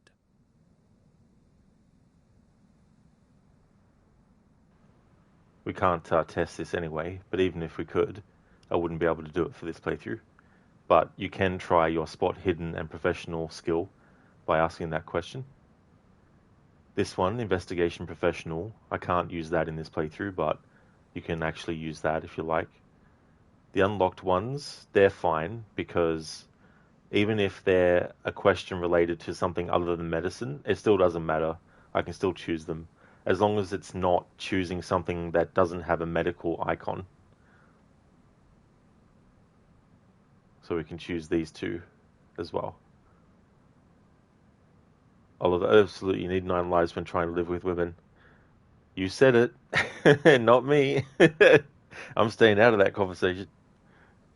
I don't believe the fire is the only reason this house is in such a state. It's a very old building, you know? Its foundations would probably date from the arrival of the first settlers. Huh. It's really that old. Come on, let's leave the stories of the dead alone. They've nothing to do with your case anyhow. Let's go up there. Unless you still have questions. Yeah. Who is your daddy and what does he do? Your partner, Andrews, warned me against him. You managed to get something out of that bum? I'll end up asking you for advice. He talks too much. He inferred that old Silas was slightly unhinged. That's not far off the mark, I suppose. But kinda unfair at the same time. You know, Silas Winchester has been working for the Hawkins family as far back as I can remember. Charles was like a son to him. The day of the fire, he lost his whole family, so he's got nowhere to go. And, as you'll see, in a way he's still watching over them. Is there anything else you want to ask me? Or do you want to go up there?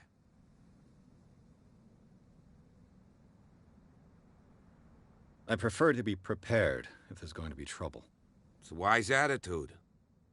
But apart from old Silas and some rotten floorboards, there's nothing to worry about. Could he be a problem? Strictly speaking, he ain't dangerous. But since the tragedy, he's been a little touched. Though he's a remarkably sturdy man, given his age. A true force of nature. A sad old man doesn't worry me. Gee, if you don't want to listen to my advice, we might as well go. Right? Wrong. Actually, no. That's the only thing I can ask that's not related to something outside of medicine. Night falls quickly here, and I want to be able to see when we arrive. I'll go with you, if only to reassure Silas. Why not? You can help. Right. Let's go.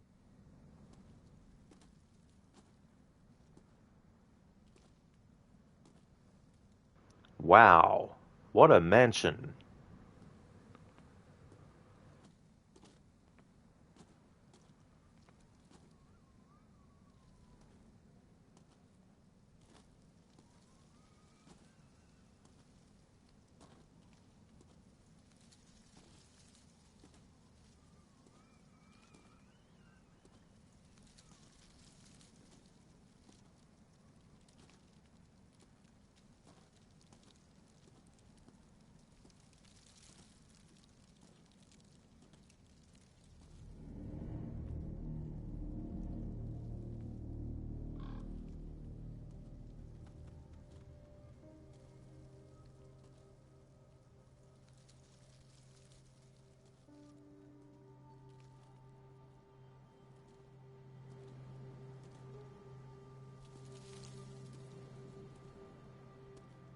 Poor kid.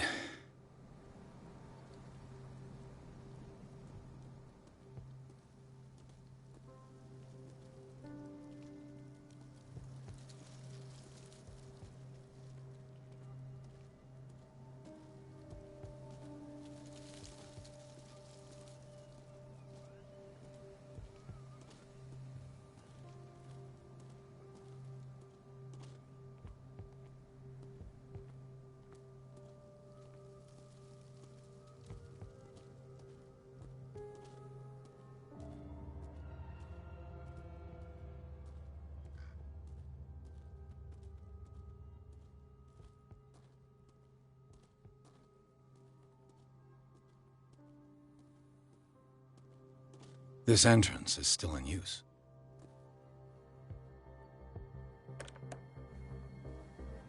Whoa! Whoa!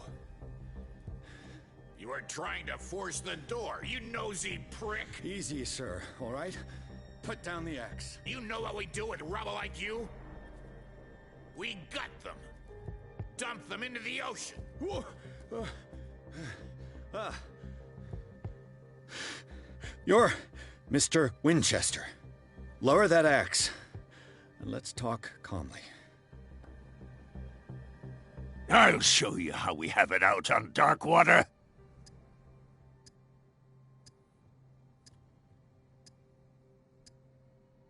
You haven't forgiven yourself. You stay here to honor the memory of the deceased. That's true. I want no more violence. No more tragedy. It's painful to be the last one left.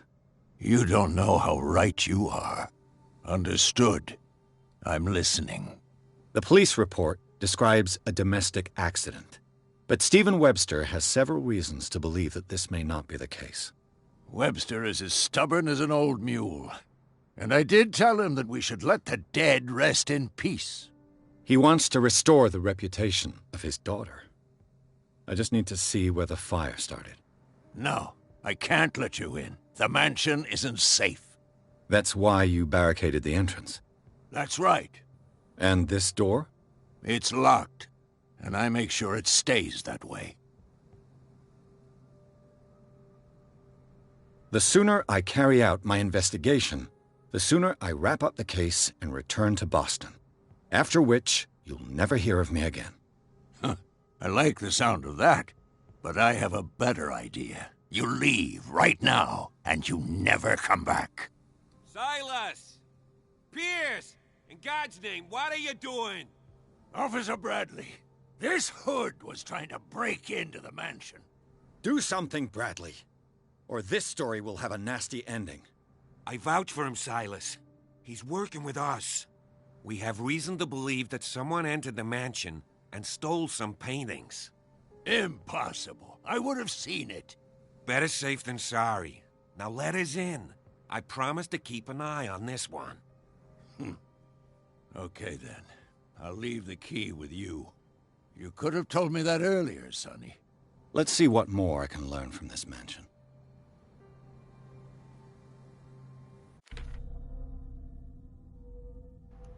Thank you, Nick, for redeeming the random Assassin's Creed quote. Who is allegations? Yes, like Silas, what are you doing? Put the axe down. You don't need to do this.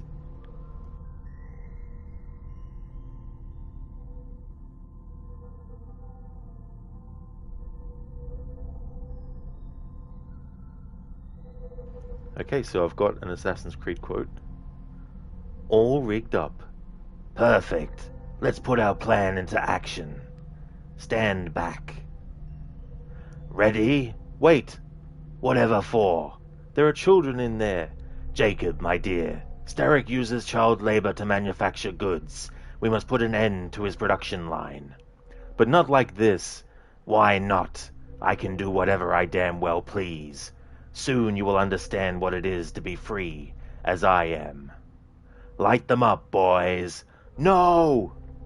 What the hell are you doing? We're not playing games anymore, Roth. No, we're not. That's from Assassin's Creed Syndicate. That's the mission where Jacob is working with Maxwell Roth, who was actually the leader of the Blighters gang, to actually fight against Starrick.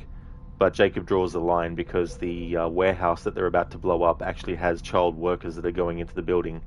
And so Jacob jumps down to stop that from happening. But the explosion happens, but he's still able to save the children from the burning building as well. So thank you for redeeming that, Nick.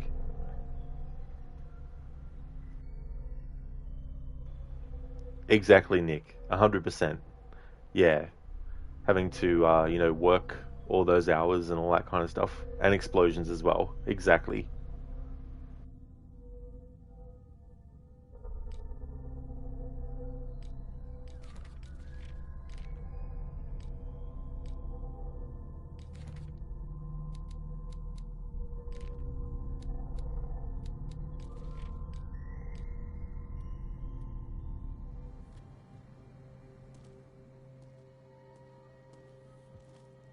What now?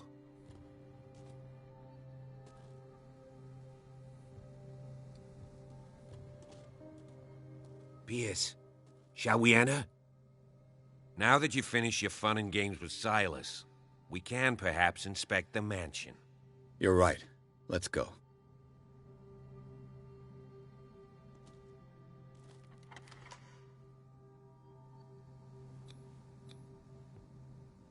Let's take a look inside. I'm with you. Chapter 3, Hawkins Mansion.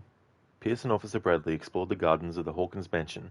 The family lies in the graveyard of the property, guarded by Silas Winchester. The old caretaker, still faithful to his employers, keeps watch on the place, armed with his axe. Pierce and Bradley manage to calm him down and, finally, get hold of the key to the Hawkins Mansion. They enter the building, looking for the scene of the fire. Follow me. I know the place.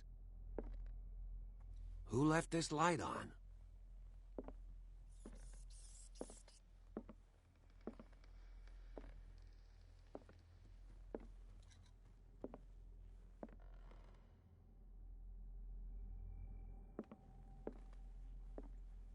The Last Supper of the Hawkins. What does this tell me?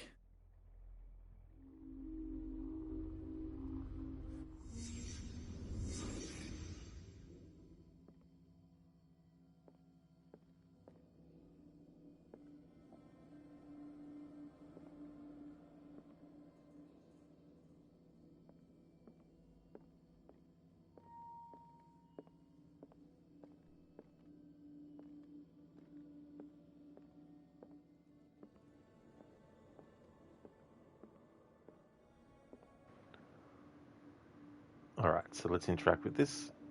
It's got the medical symbol. What kind of meat is this?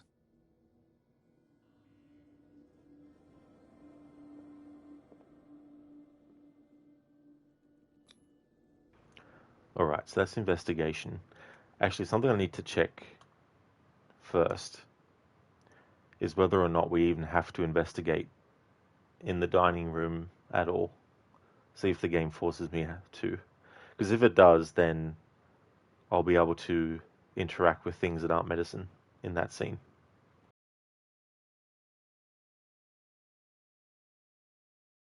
Follow me. I know the place. Who left this light on?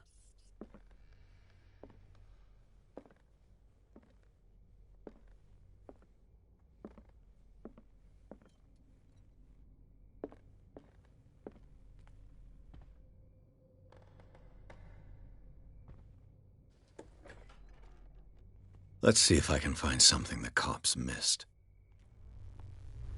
Alright, so we can skip the dining room. And this is the main objective area, so if there's anything that we have to interact with Silas that managed medical, to bring the fire under control. But it was already too late for the Hawkins.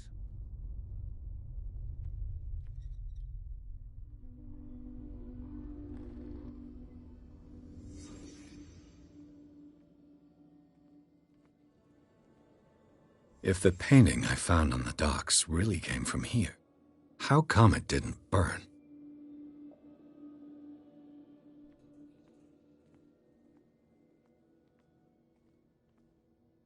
Did it stop at the time of the fire?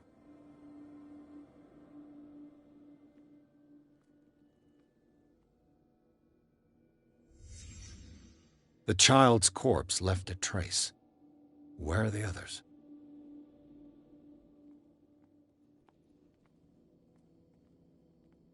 Was Charles Hawkins a heavy drinker?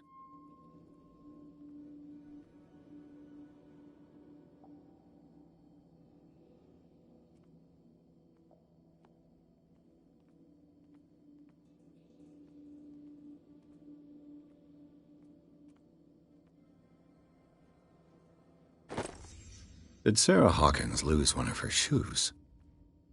How?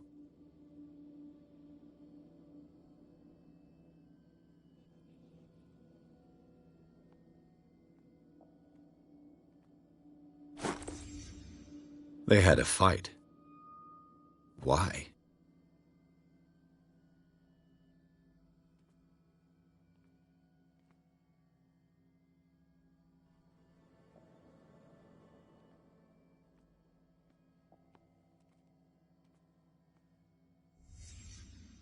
Did someone escape the fire?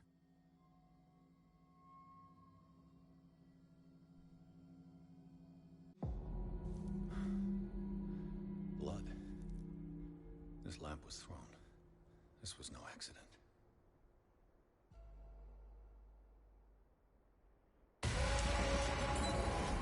This was a fight.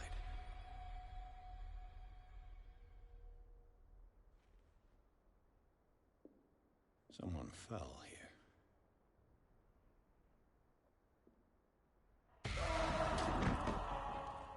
A desperate attempt to flee.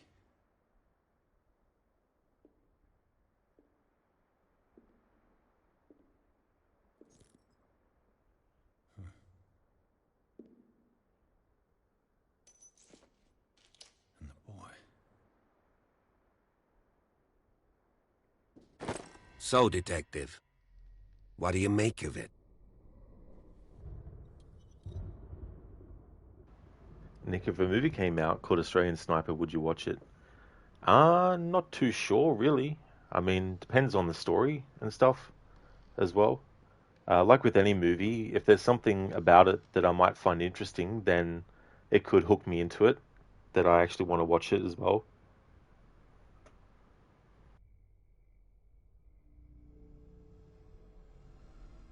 I firmly believe this fire was more than just an accident. Huh. What's your theory? I think the Hawkins couple got into a fight. You sure of that? There's only one way to be sure.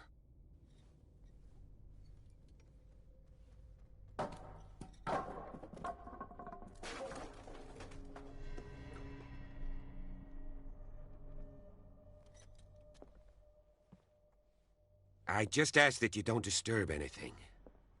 If Chief West found out about what we're doing, I'd be in serious trouble.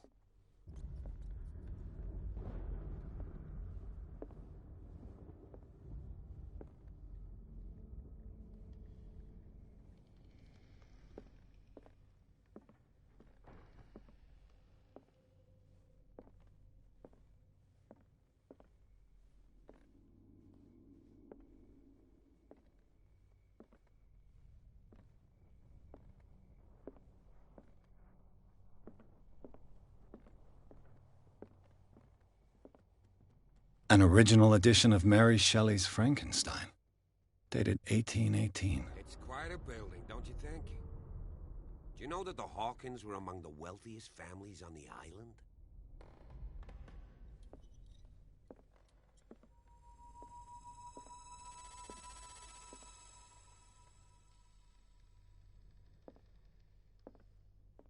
What do you know about Charles Hawkins' activities? Well, not much, to be honest. We all assumed the Hawkins lived on Charles's inheritance. If you're right, we should be able to find clues among the Hawkins' personal effects. Did you hear that? Did I hear that, Bradley? Nah, but it must have been the wind, though. Nick, do you know of any scary movies filmed in Australia? Let's see. I think there's the movie Undead. I think that was filmed in Australia. The directors behind that are brothers. I think they're called the Spear Egg Brothers. And I think they went on to do the vampire movie Daybreakers, I think is the name of it. It had Ethan Hawke and Sam Neill in it. But I don't know if that movie had any scenes filmed in Australia or not. The Daybreakers one.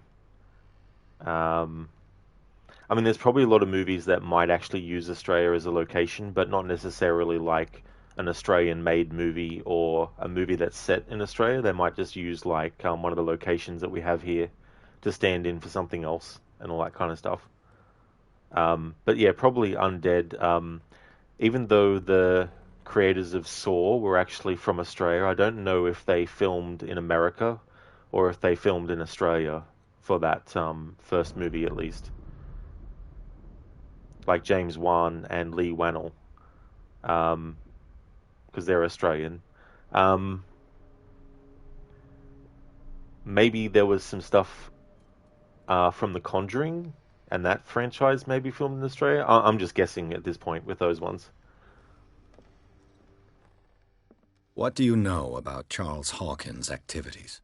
Well, not much, to be honest. We all Nick, assumed the Hawkins lived on Charles's inheritance. Nick, what were Charles' ancestors hawking? What were they hawking indeed? There's an interesting thing in this game about the current people who live on Darkwater Island and then their ancestors. This piano is in disrepair. Looks like the Hawkins kept it more for decoration than for music. Moby Dick, Melville's classic. The epic battle between man and whale. Mandatory reading for any whaler, I guess. The interesting thing about the story of Moby Dick is even if you're not interested in stories that take place in the past or set on a ship or anything like that, thematically it's an interesting story because you have someone who goes to extreme lengths to get revenge, that they're willing to sacrifice whatever it takes to actually get that revenge, whether it's something of their own, but more other people's as well. And the lengths that someone will go, and what's the difference between someone who, you know, is gone mad or someone who is wanting to get some kind of justice for something, you know. And of course with that story of Moby Dick, wanting to hunt down the whale and going to all the lengths to actually hunt it down. It's also a good story about, you know, people getting too big of an ego as well, or hubris about stuff.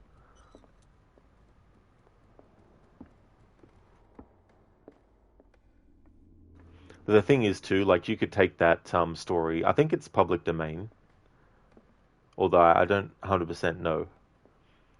But if it is public domain, then you can pretty much take the source material and adapt it into whatever kind of like thing you would like. So for example, you could take the story of Moby Dick and instead of having it be set in the past and have it to do with naval stuff, you could do an adaptation that's a sci-fi story set in the future. You know, you could play around with the elements of the story in that way as well.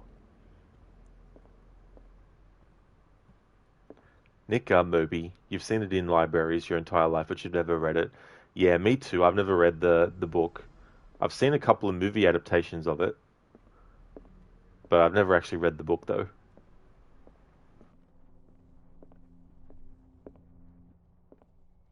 What could Sarah have done to make this person threaten to call the police? Dear sir, as you know, I have always held you and your family in high respect. Unfortunately, I can no longer continue to close my eyes on the behavior of your wife.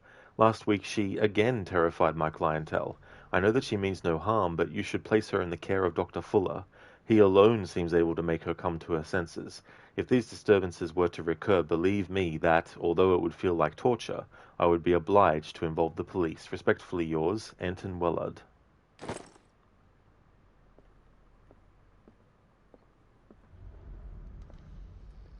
That Stream Elements message about the current games on the schedules, it doesn't include this game because this was the spur of the moment 30 minutes before actually starting the stream to do this playthrough. But I won't be finishing the game in this stream, so I'll have to edit that schedule to also include this game so that next Tuesday I can continue from where I leave off today.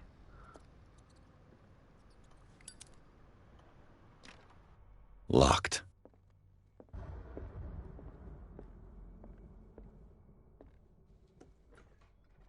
What will her room reveal about her?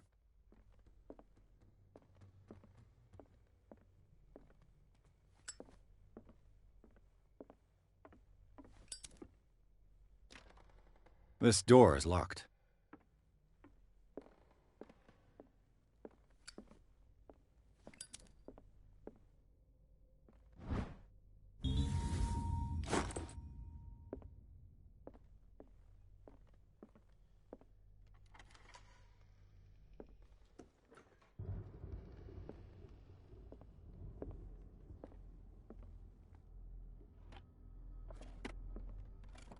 This ledger lists all of the paintings Sarah Hawkins sold.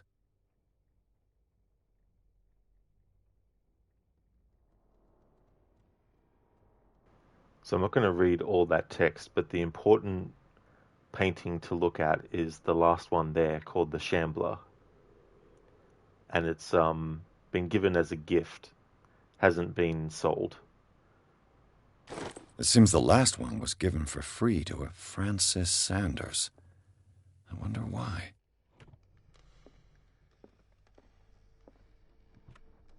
Sarah Hawkins' agent was getting worried.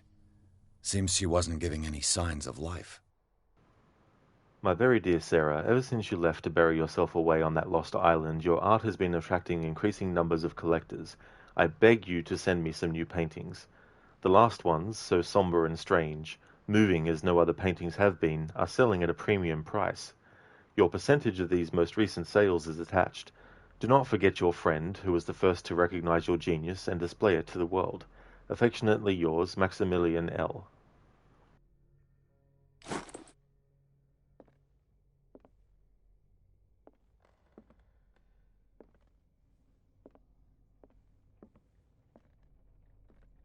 Despite what happened, they seem to have loved each other. Fate brought us together, and forever it will bind us.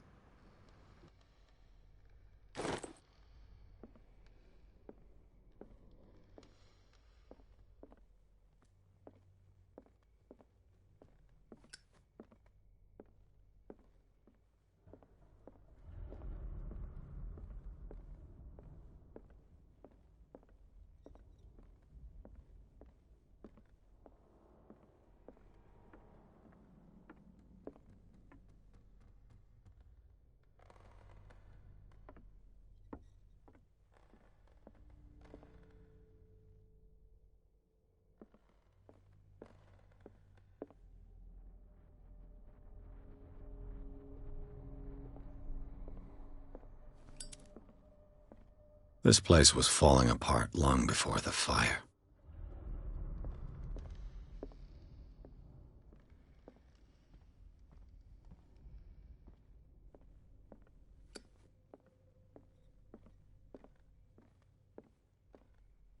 If you're right, we should be able to find clues among the Hawkins' personal effects. A book on the first inhabitants of the island. It seems they got here around the 14th century.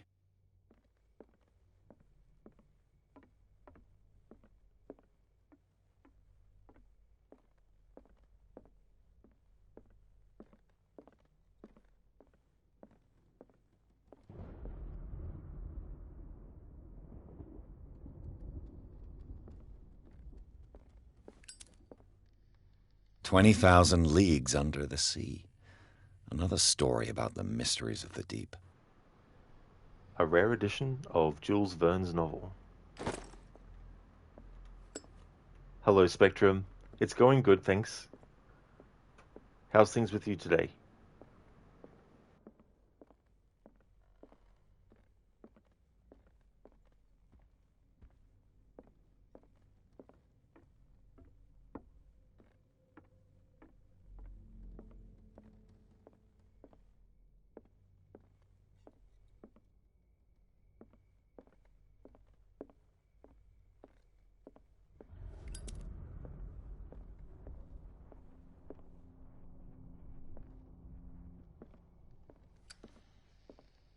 Spectrum, you're good, just tired because it's very late. That's definitely understandable, for sure. Glad to hear that you're going good, though. This door is blocked from the outside. Must be barred from the other side.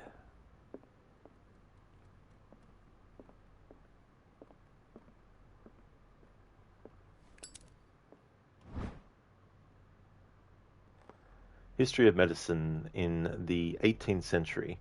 This collection of medical knowledge and health practices in the 18th century actually only covers the so-called civilized countries.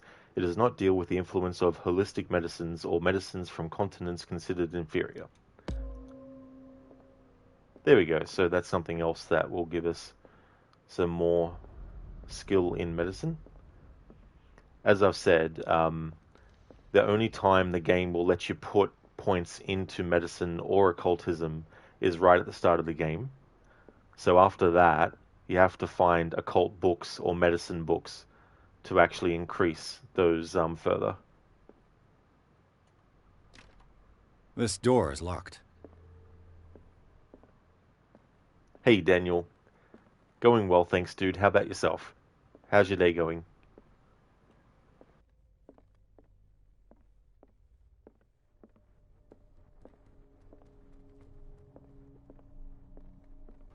So I know where I need to go. I just wanted to see if there's any way that I can progress things without interacting with stuff that isn't related to medicine.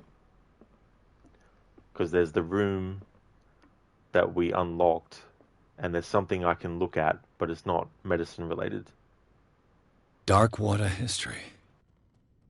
This place was settled back in 1692 by two families that seceded from the New England colonies.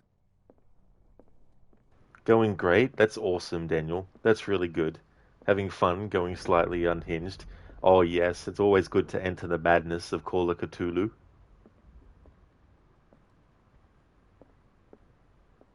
This is one of those games too that, I don't know, for some it might not be a relaxing horror game, but for me it's relaxing. It's a good horror game to sort of like chill to. It's like watching those really old ghost movies that aren't necessarily, gory or anything like that. It's more just about the atmosphere and all that kind of stuff.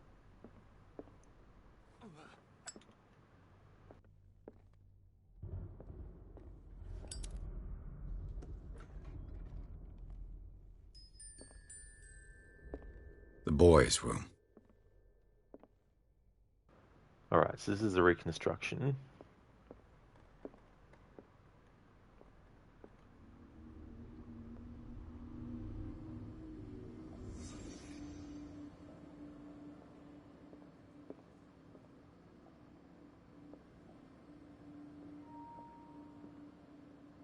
A child's fort. From what threat was Simon protecting his world?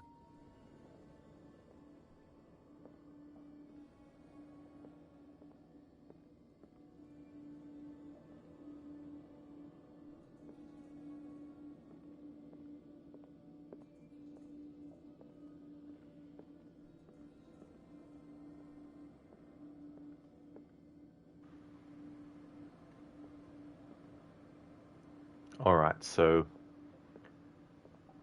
I can't exit the reconstruction without interacting with everything. So let's reload the last checkpoint. And I won't worry about that room this time. Because I don't think it's a room that you have to actually investigate to move things forward. I think it's more the other room.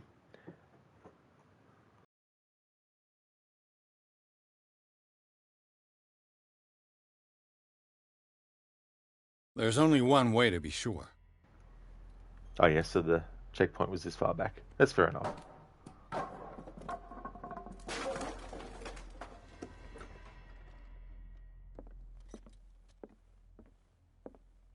I just ask that you don't disturb anything. If Chief West found out about what we're doing... I'll just get that book again so I can increase the medicine.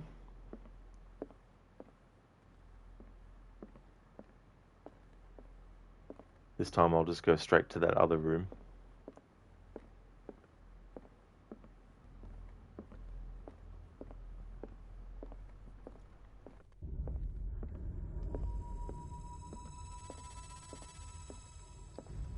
If there's any medical books I actually miss in this playthrough, it doesn't matter, as long as I'm not actually picking up occultist books, unless the game is like, no, you have to pick this up to progress.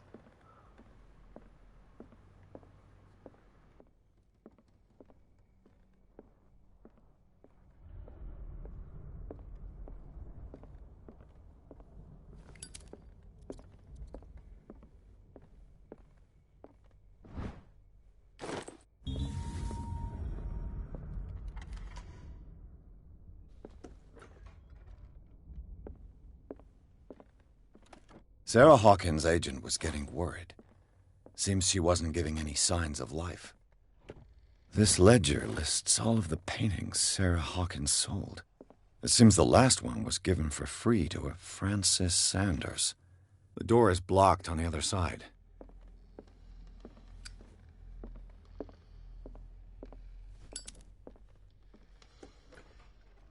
What will her room reveal about her?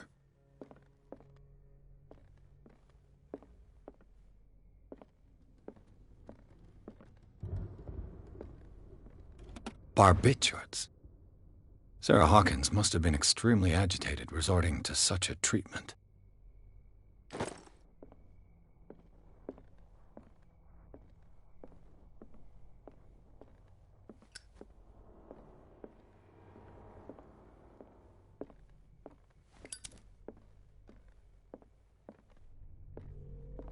Despite what happened, they seem to have loved each other.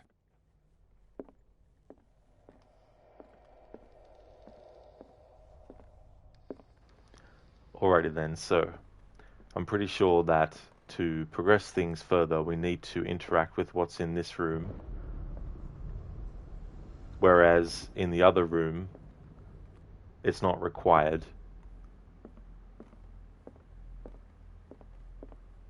So in this instance, it's okay to interact with this occultism. Was Sarah Hawkins interested in the occult? What was she trying to achieve?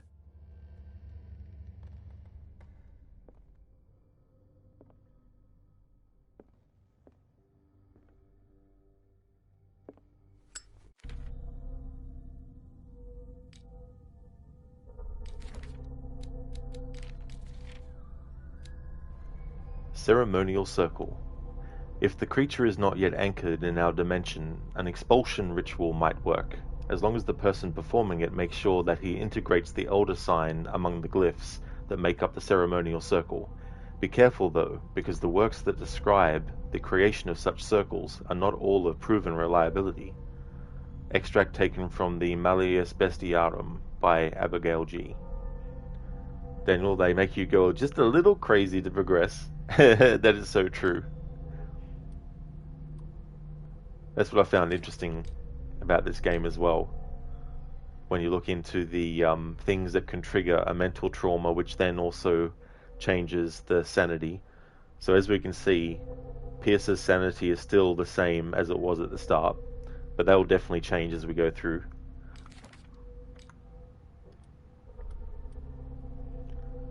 The scene of the fire. Contradicting the police report, the Hawkins drawing room tells a totally different version of the fire that claimed the whole family. Beginning with the presence of a handprint that throws up the possibility of a survivor, the bodies of Charles and Sarah Hawkins left no mark on the floor nor, to that matter, in the drawing room, contrary to that of the child, still visible close to the fireplace. The same goes for the glass shards on the floor. A close inspection reveals the presence of blood on several of them. On the wall, the very clear mark left by the painting found in the Hawkins warehouse confirms that the Hawkins case could be much more than a domestic accident.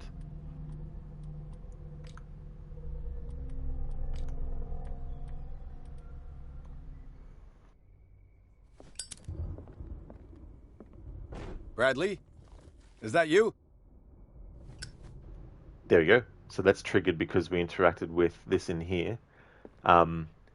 Now, for all I know, I can't remember, but for all I know, simply going into Simon's room and investigating there could also trigger this as well. But to err on the side of caution, I went with this room because it's more directly related to the actual sort of like, goings on in this scenario.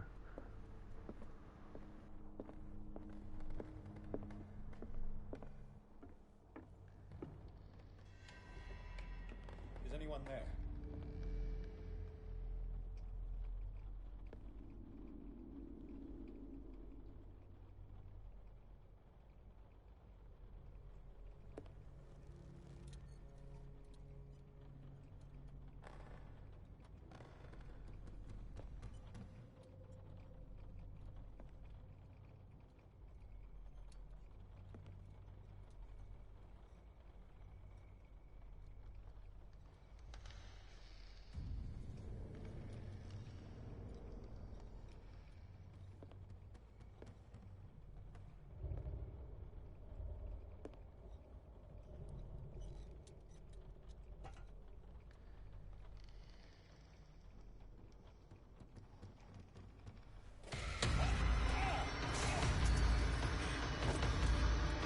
You! Stop!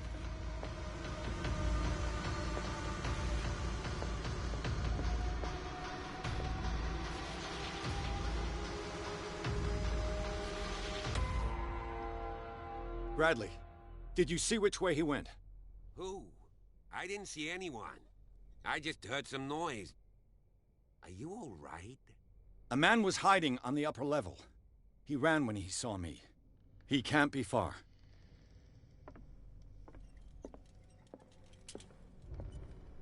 I'll cover you.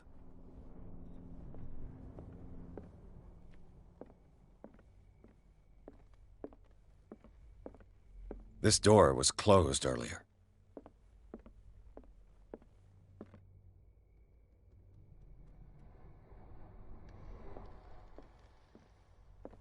Where did he go?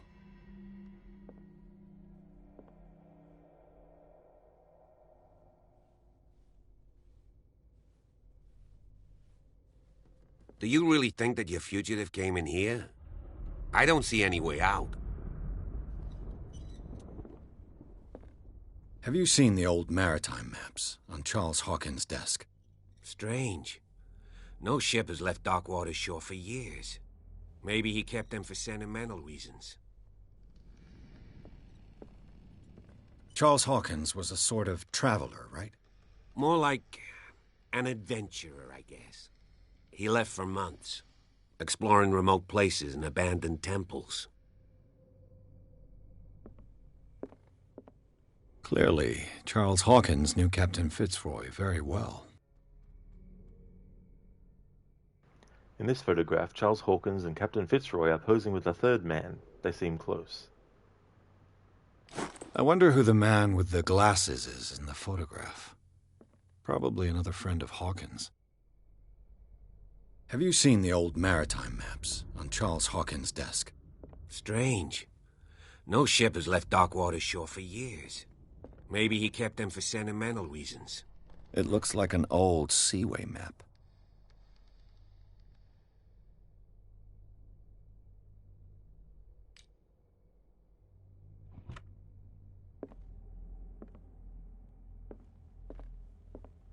Seems like this came from a log. Monday, 24th of May, 1847, 42 north, 70 west. Darkwater Island. We sailed north all morning. Captain Hamilton is confident. He says that we'll beat the Orpheus this season. May God be merciful. Sunday, 30th May 1847, 47 north, 55 west. I preferred it when the whales disappeared without trace. With these carcasses, we can no longer ignore their sad fate. What is eating these huge beasts? I told Hamilton that it was a bad omen. He doesn't care. Tuesday, 1st June 1847, 49 north, 61 west. We dropped anchor near a village. The inhabitants say that the waters are red with the blood of the sacred beasts, and to follow them is to defy the gods. I told them that I only feared God Almighty, but in the loneliness of the hold, I'm scared. Friday the 4th of June, 1847, 57 north, 51 west. We have sighted a huge whale in the distance. Its size seems to be beyond anything known to man. It sends out an infernal song. Hamilton wants it. Wednesday, 23rd of June, 1847, 33 north, 53 west. We've caught it. It's the most grotesque whale I've ever laid eyes upon. It will go into memory as the biggest catch ever. Men have died, but we have gained glory. This day will be celebrated for years to come. Tuesday, 29th of June, 1847. Darkwater. We have beaten the Orpheus, returned with empty holds. The Skeeler and Hamilton are only memories. There must be a link with the seaway map.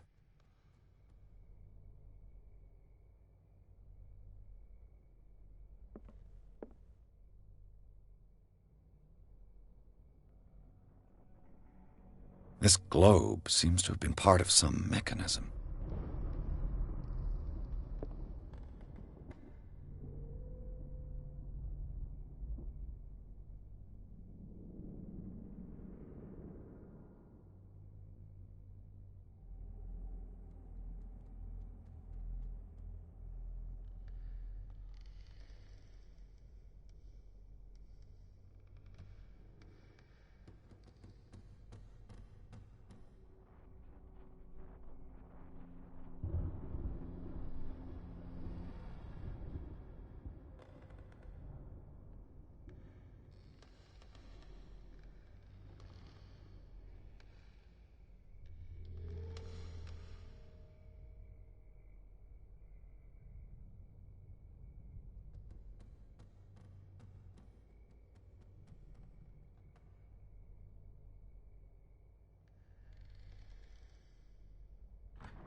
Doesn't work.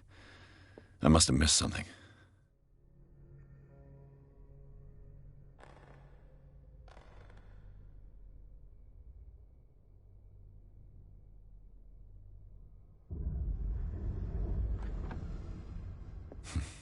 Doesn't work. I must have missed something.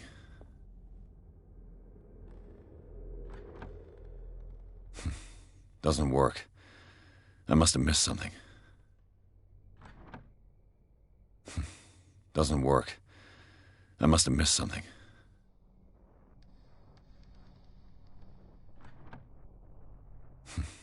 Doesn't work. I must have missed something.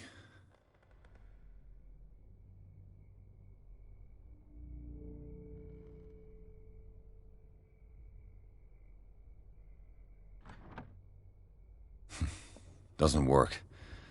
I must have missed something.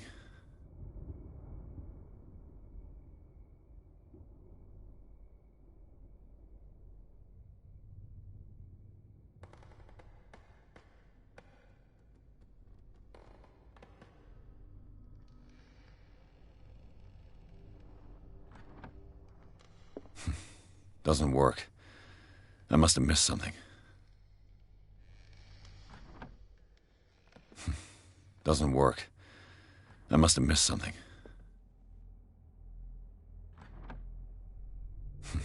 Doesn't work. I must have missed something. Doesn't work. I must have missed something.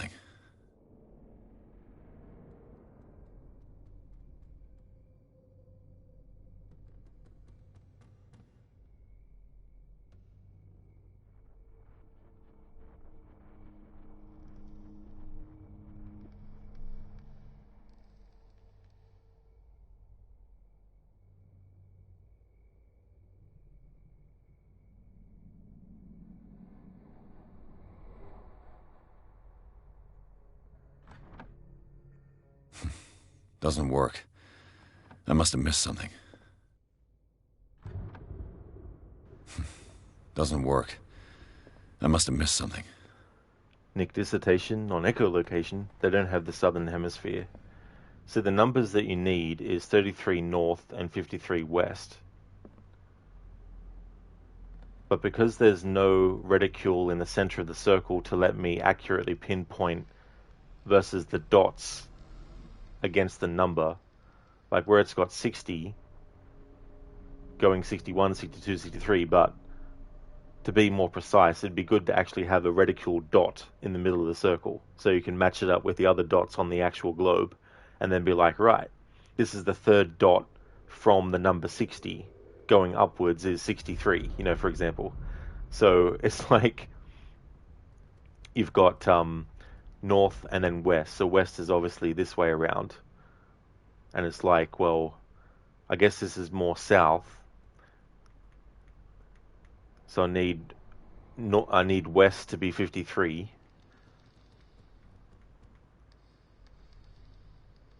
so I guess it should be here in terms of like the west, but then it's like the north, which is 33.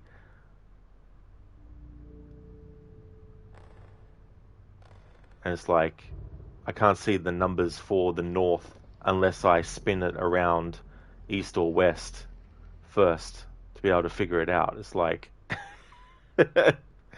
And the thing is, I've got to do it this way because the other option is to try and get through with strength, but I can't do that for this playthrough. But yeah, it's like 53 west and 33 north.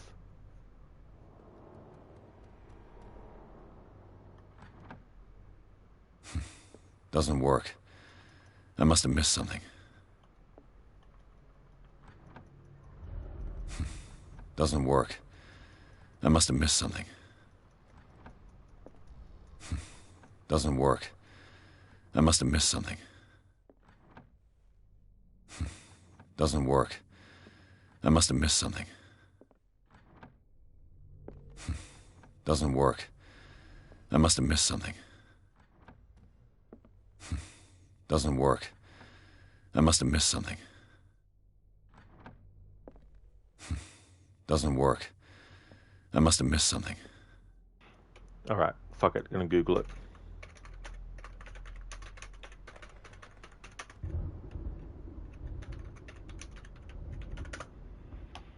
Alright, globe puzzle. Bop-a-dop-a-dop. First of all, examine the map lying on the desk. We've done that. Journey marked on it. Dashes between individual points are a hint. The route that now needs to be mapped on the globe. Get close to the object and interact with it. Now follow these guidelines. Alright, so set the initial location to 42 north, 70 west.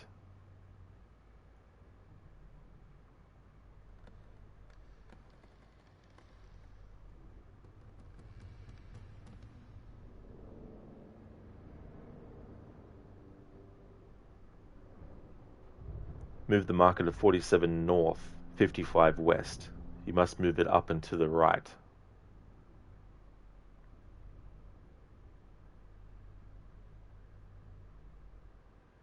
And then move the marker to 49 west. I'll just look at the final image. But of course the guide doesn't actually have the final image, does it? Why would the person want to actually see the actual spot where they need to press in an image?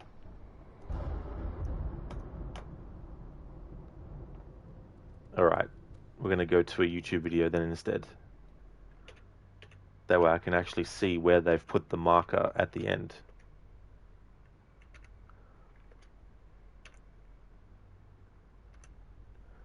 Oh my god, like, they have literally put it here or somewhere thereabouts. Doesn't work. I must have missed something.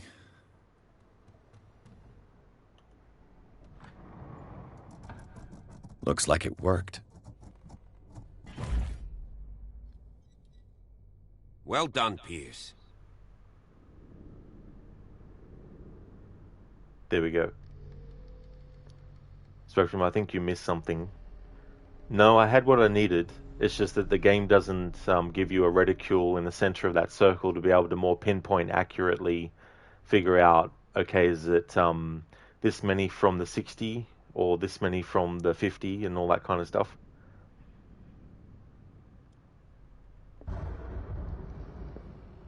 Spectrum, warm milk is supposed to help you sleep. You're having a warm decaf mocha. Is that close enough? It could be. Nick, you're going to expose the Northwest Passage long before Prince William Island. If you see a whale on your travels, shoot it. Spectrum, it's left 12, right 3, left 21. Thanks for the GGs. Charles Hawkins was a sort of traveler, right? More like an adventurer, I guess.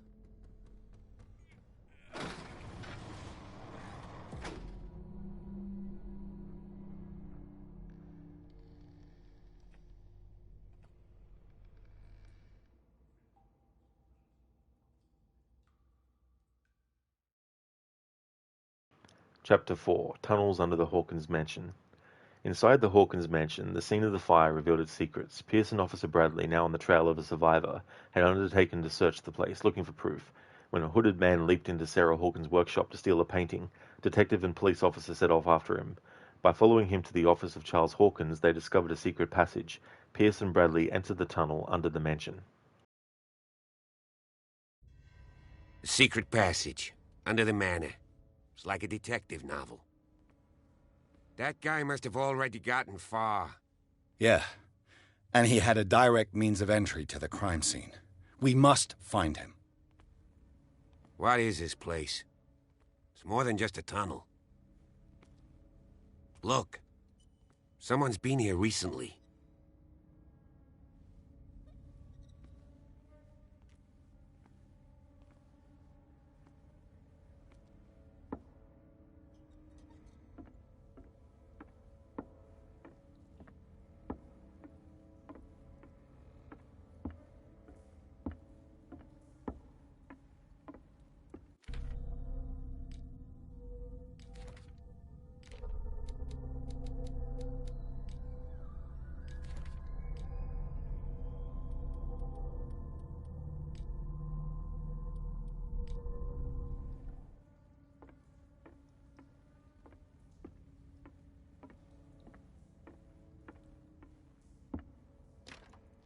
Of course. And something tells me that the key is climbing these steps. There's tunnels all over this island. Given the size of this cave, there's gotta be other entrances. The passage continues further down. Might as well start with that. I ain't gonna squeeze in there. I'll find another way. If possible, I prefer not to ruin my uniform. Fine, fine. Go look for another entrance. I'll try my luck down below. There was a whole part that I just skipped because it leads to an investigation scene that could potentially not let me go through it without choosing non-medical stuff. So I decided just to bypass it completely, to err on the side of caution and to save time, because I don't want to waste time if it's not something I need to do.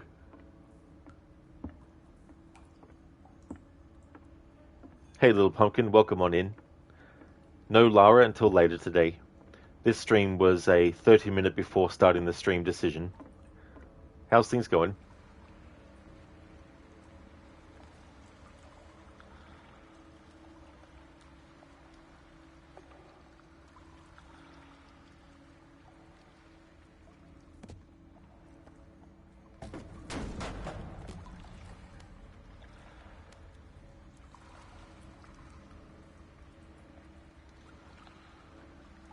Little Pumpkin, when will you do Tomb Raider?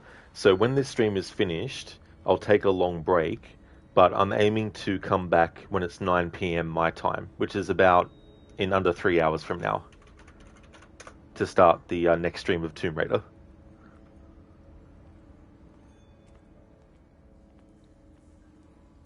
Some kind of dream catcher. If I touch it, it'll turn to dust.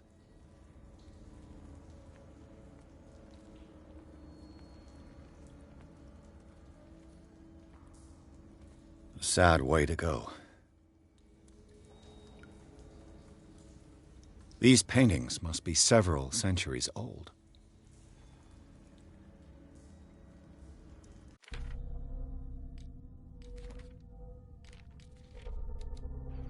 Disappeared tribe. A tribe of men, worshippers of the sea and its benefits, landed on the shores of an island surrounded by dark waters. They were discovered by the creature some call the Devourer of Whales. For years, the creature hunted them down into their dreams until their weakened minds surrendered. Following the creature's orders, they sunk into the dark waters surrounding the island and never came back.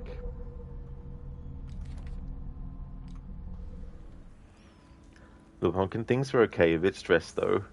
That's a shame, Little Pumpkin.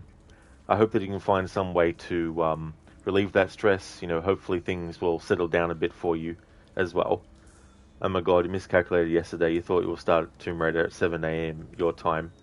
Yeah, it can be difficult with time zone differences and stuff to sort of figure out, because I don't have like something that can automatically change the time zone for other people. I mean, like, I don't really set a schedule as in I'm going to start at this time anyway, so... This monstrous creature must be an allegory.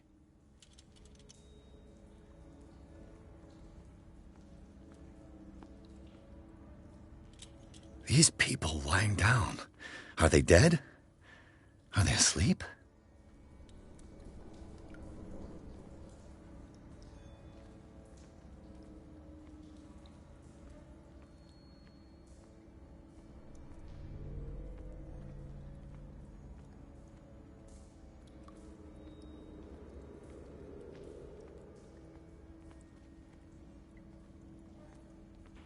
Little Pumpkin, there's also 10 hours difference between Central European and Australian time now, and that's definitely a big difference. Oh yeah, 10 hours worth. Little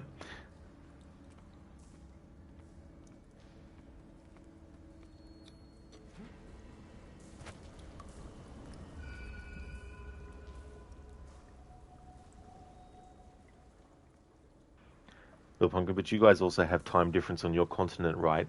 That is true as well. That can also change at a couple of points in the year as well.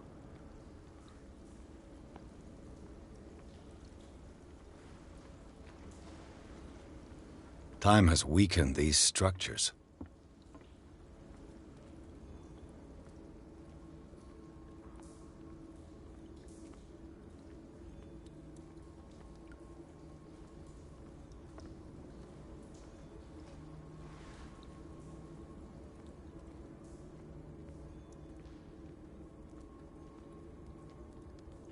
the green flame using the green oil.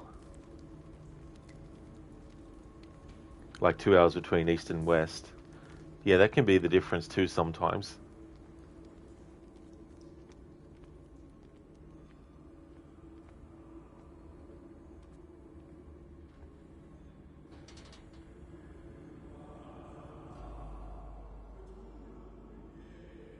What's going on here?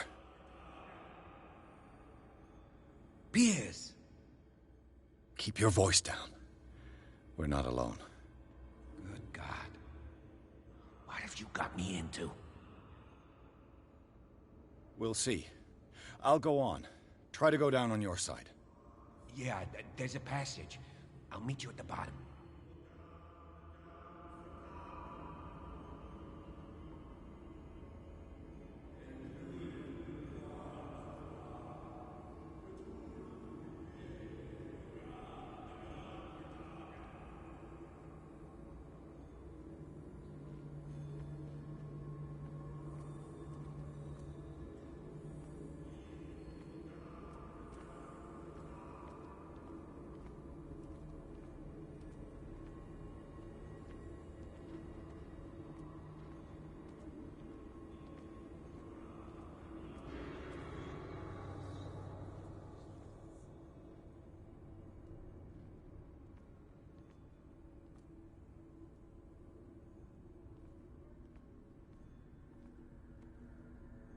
An engraved whalebone.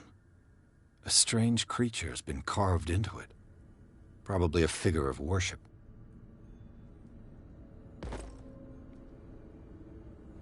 Oh shit, occultism.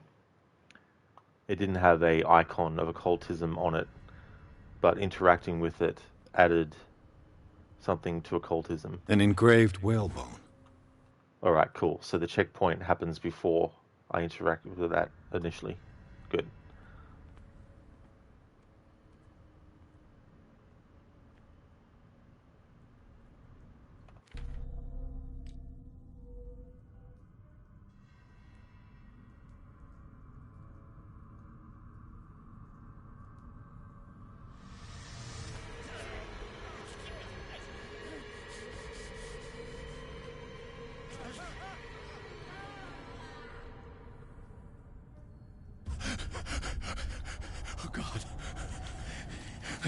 I gotta...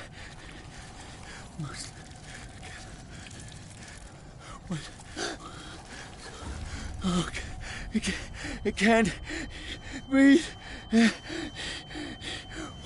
What's happening? No, damn it! I must find a way out of here.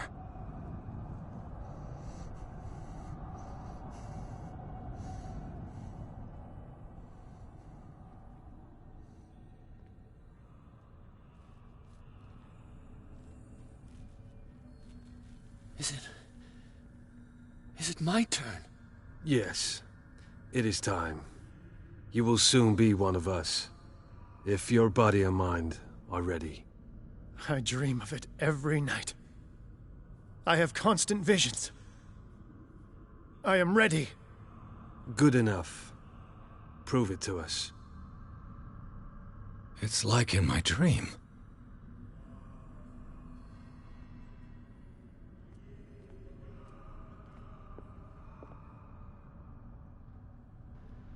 Alright, so this dagger, I don't want to interact with that because that'll be occultism. This is something that actually tells you through the icon that it's going to be occultism. So I won't pick that. Good Pumpkin, you did get a bit lost in the Lost Library yesterday, so the title of the name lived up to it.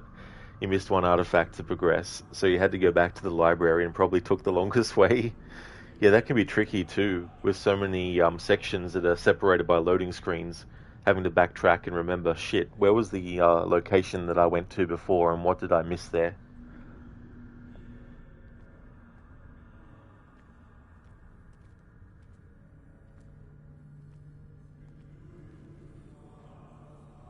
So at the start of this game, Pierce has a nightmare about being in this location that we're currently up to now.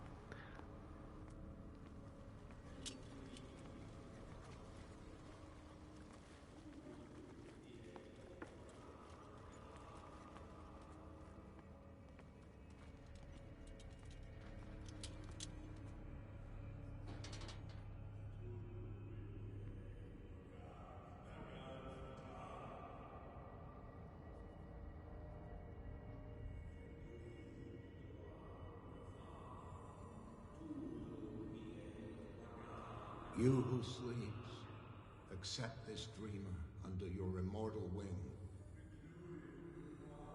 Ya Cthulhu Nithsiha Fitagan. Grant him your flesh and accept his, so that his body and yours may be one. Yibithink Hupadk Cthulhu Bithinkor. Grant him your mind and accept his, so that his mind and yours may be one. Yeloig Hupadk Cthulhu Loigna. Grant him your dreams and accept his, so that the paths of your souls finally intertwine. Yor El Cthulhu Kashag.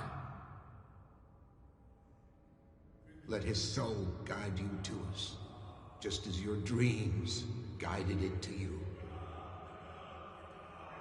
Yor El Cthulhu Bogshug. Let your dreamers open the way, so that the day finally comes when you will awaken. La Cthulhu Nafal Fatagan.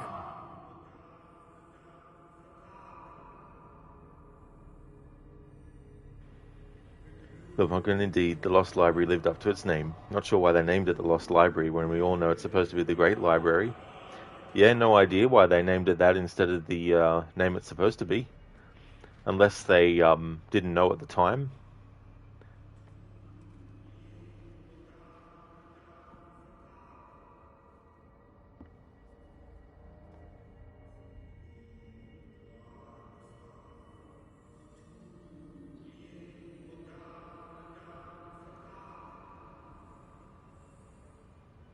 Oh yeah, Daniel, that's no worries at all, dude. I hope that you enjoy your dinner. Thank you for being here. I really appreciate it a lot. Have fun dealing with the god of hentai. Yeah, Call of Cthulhu. The 2018 game. But yeah, it's not one of the banned games on Twitch. I hope you have a good one, Daniel.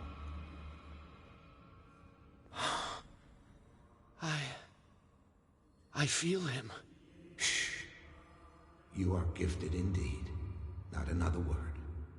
Let him pass through every part of you. All you who sleep, we pray for your return into the kingdom of the earth. Kstelbisna Cthulhu Kashog.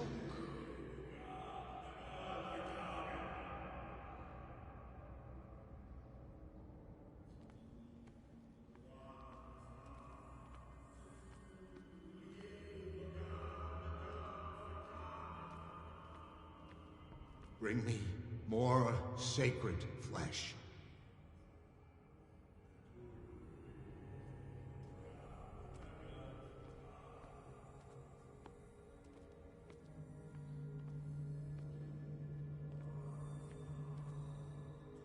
Alright, so this has the medical icon, so we can interact with this for this playthrough. It looks like a kind of deep coma. What could this ritual have done to them?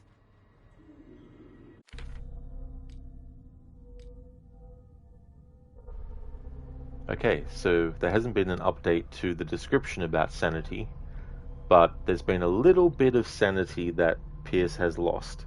And that happened in that moment where he was wading through the water after falling and got claustrophobic.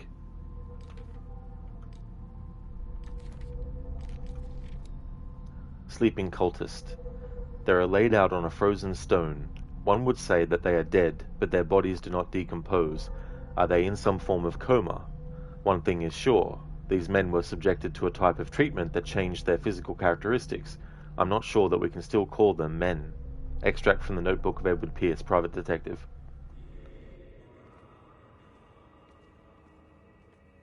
We are ready for the ceremony. What about your protege? His awakening is complete. He will join you shortly.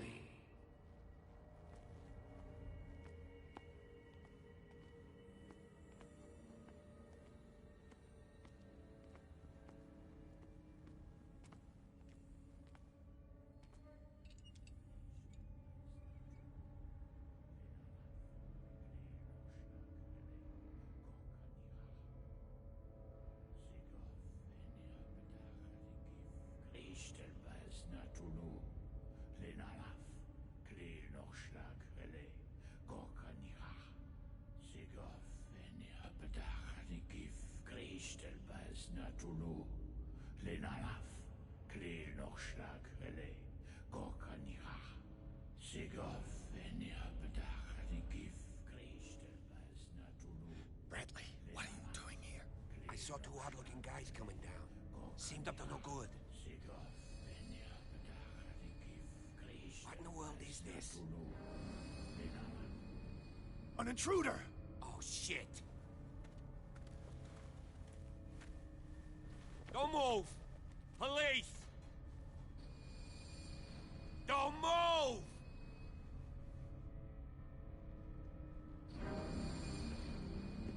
I won't hesitate. Bradley, get back! Shoot. Get back! You asked for it!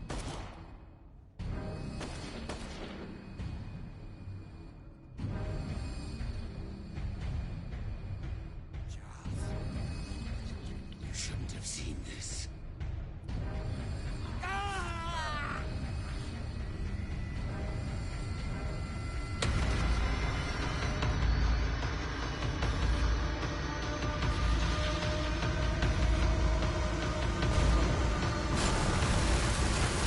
It's all caving in. I need to get out of here.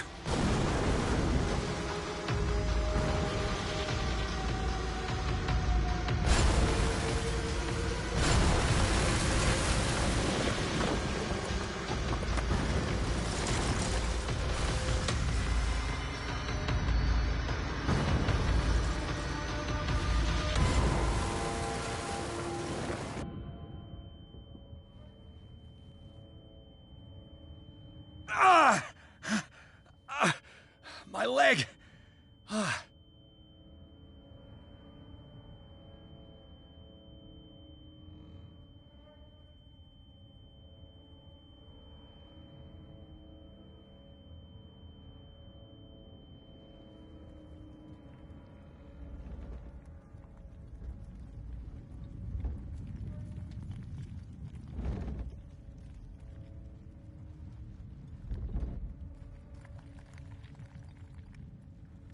Light! At last.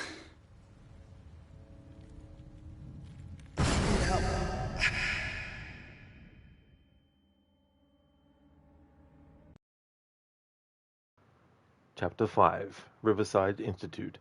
Pierce and Officer Bradley followed the intruder to the secret meeting place of Occult set in a network of underground caves right under the Hawkins Manor. They witnessed a strange ceremony led by a Charles Hawkins very much alive. Bradley tried to arrest him, but Hawkins, whose body displayed various mutations, disemboweled the police officer. As he tried to escape from him, Pierce found himself prisoner of a rockfall. Rushed to the Riverside Institute, he is in a critical state. Little Pumpkin, you had someone come into chat and started telling you could have a schedule so it would be easy to stream or something. But dude, that's not something you want to do. Really annoying when random people tell you what to do with your streams. Yeah, I mean, it's definitely understandable too, as well. Like, I used to try and keep a schedule, but the problem I found was that eventually I got to a point where there were just sometimes I couldn't start at the time I said, and I'd have to postpone the stream, and then sometimes I wouldn't even feel in the mood to stream at that time, and I was like, I don't want to push myself to stream at a certain time and have my mood be affecting how the stream is. Like, I don't want to stream annoyed. I don't want to stream frustrated. You know what I mean? Like, streaming and getting to a frustrating point in a game is one thing, but to start a stream already frustrated and not in the mood and sort of like, annoyed by something, I definitely wouldn't want to do that. So I got rid of actually saying that I'm going to start by a certain time and all that kind of stuff, and just stuck to what days of the week and all that kind of thing.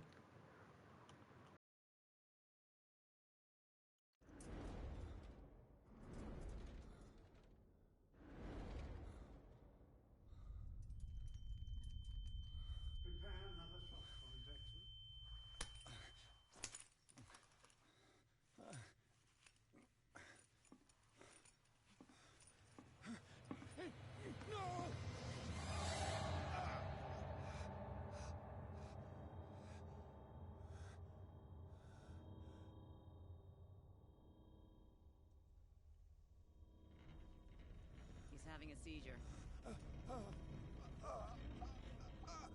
He will survive. Strong subject.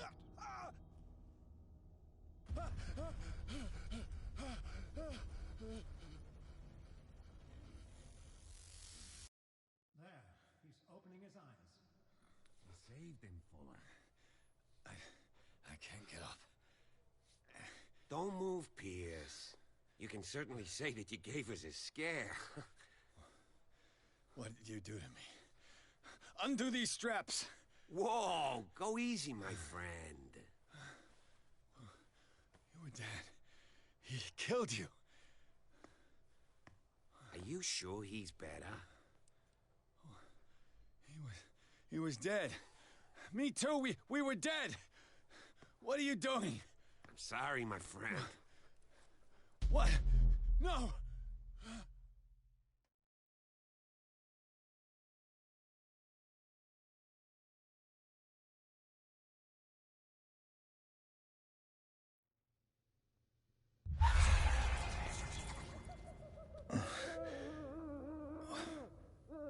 What happened to me? Where am I?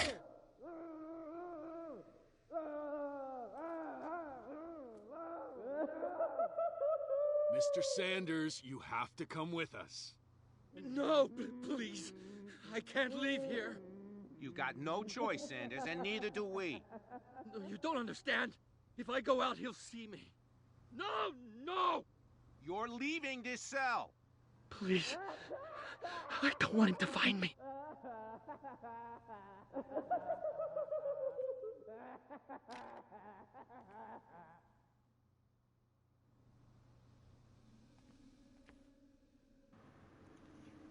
Bill Pumpkin, yeah, you were saying how you don't stream much because there's not enough time. Well, schedule would do anything for that. Besides, you now stream every few months, maybe. You get it if someone wants to take streaming seriously, but that's not what you intended from the very beginning. Oh yeah, exactly. It's good to just have something that you just want to do for fun when you can. Like, not everything needs to be done like it's a job. You know what I mean? Like, if you only stream every few months, then, that's something that keeps it fulfilling for you, and you have fun, and then, you go and do other things, and then come back, another time and do a stream and all that kind of stuff. Stan, Tuesday, innit? But shouldn't we make everything serious and really stress about it? Oh, exactly. Yeah, you should go out of your way to seek stress out. They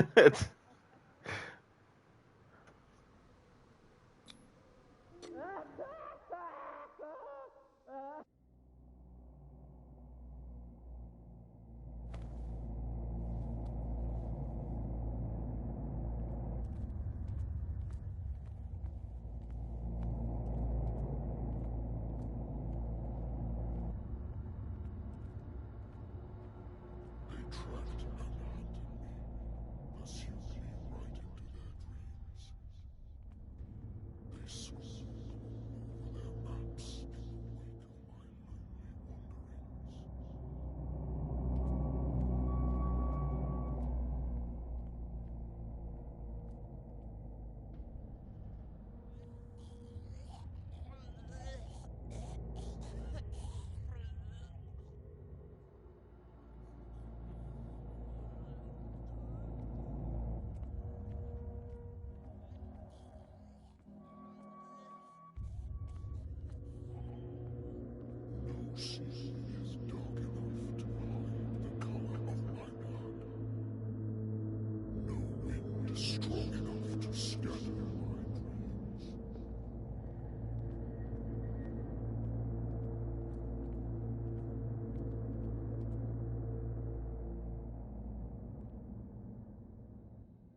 last of them rises up, you will choose.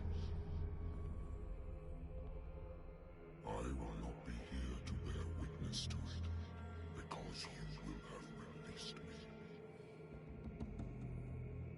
But the earth will resound to your cries, or theirs. Awake and free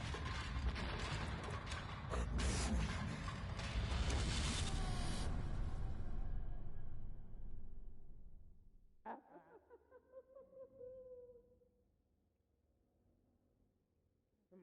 You there. Wake up. Come on, stand up.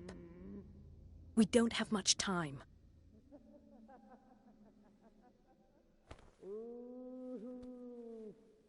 Can you stand up? Who are you? A friend of Ethan Bradley. It was he who told me that you had been interned here. Wait. Bradley is really alive? I don't understand. You filled me so full of drugs I can't distinguish dream from reality. Please believe that I have nothing to do with these disgraceful treatments. Look, I don't have time to explain everything. I'm not really supposed to be here. And the same goes for you, according to Ethan. You must leave as soon as possible, and as unobtrusively as possible. I've brought you your clothes. Let me go ahead. We'll meet upstairs. Wait a minute. Stan, we should stress about stressing about things. Constantly be anxious about not stressing enough. Work or study 10 hours a day, come home, eat a takeout in 5 minutes, and then stream for 10 hours and sleep for 4 hours. Excellent schedule. Yeah, exactly. If you see something that's wobbly, just go and stand on it to add the stress of, oh my God, am I going to fall off this thing or not? Just because you want to add, a lot more stress to your life. Yeah, Stan. The actor who plays Edward is Anthony Howell, and he plays Samuels in Alien Isolation. And the actor who plays Marie Colden in this is Emerald O'Hanrahan, I think is her name, and she plays Taylor in Alien Isolation. So this is the second game that both of these actors have actually worked on together. And Anthony Howell was also the main character in Vampire as well.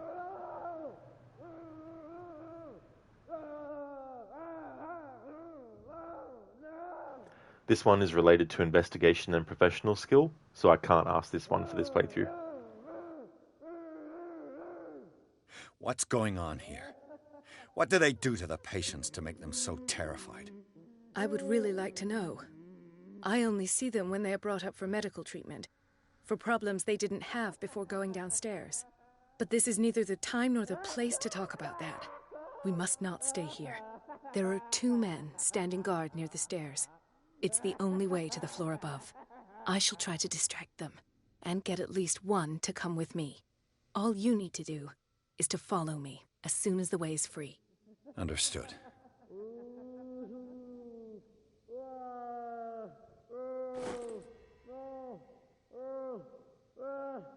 I was right, yeah, so it was Emerald O'Hanrahan.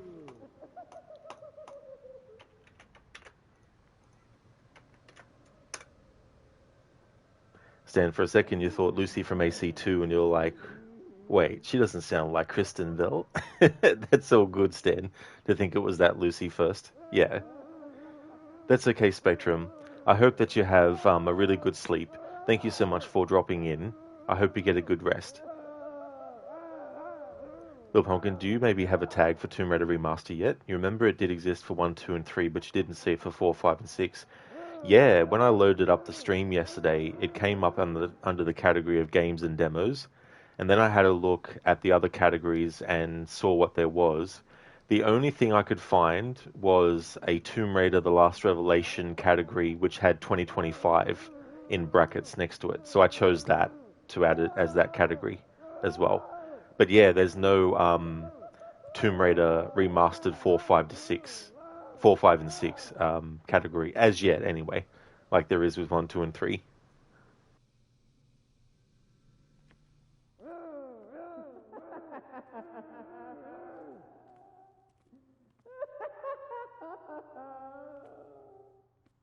If I don't get out of here, I'll end up like him.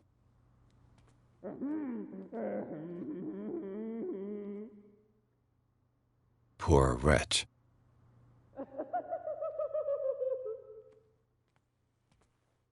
Dr. Colden, I would like to say that I'm surprised to see you, but we all know that your curiosity will be your ruin.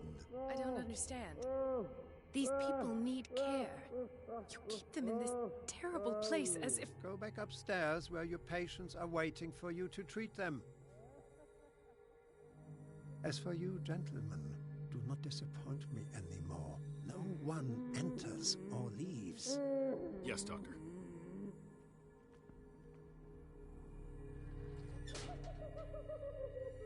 So this is where the... I'll have to find a way of getting rid of those two myself. So this is where the game introduces stealth. I know. Although, technically, it introduced stealth in the previous mission. Because if you actually get spotted by the enemies, you'll get game over. But this is the first mission where the game actually tells you about the stealth mechanics.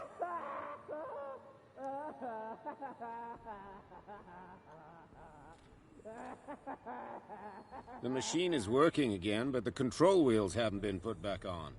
I was just going to the storage room. I can bring them to you. No, Dr. Fuller doesn't want us touching the pressure valves. As you want. I'm gonna see if there are sleeping pills left. They've run out again upstairs. Put a few aside for me, will you? And above all, leave the wheels where they are.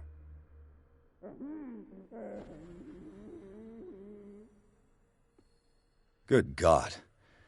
What could this machine be used for? Medical record of Francis Sanders. According to his report, the patient seems to be suffering from psychosis. He gouged his own eyes out in an attack of delirium. Little Pumpkin, yep, you had that too. Tomb Raider 4 2025. Bummer there's no tag in category. Yeah, I'm sure they'll add it eventually. But sometimes, though, there's certain games where they already have the category organized ahead of the release as well. Mr. Gote, Steeth. The L is silent. The L is hidden.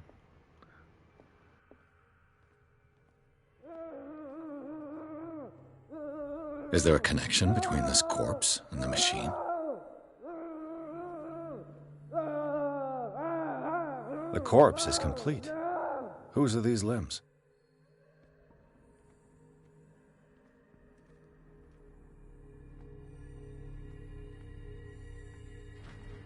This machine seems to consume a great deal of electricity.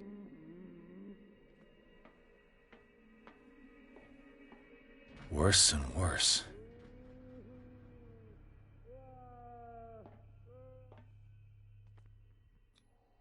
Vats of rotten flesh? An elaborate electrical system? Like a dumb pulp novel. The liquid connects it to the electric current. What are its properties?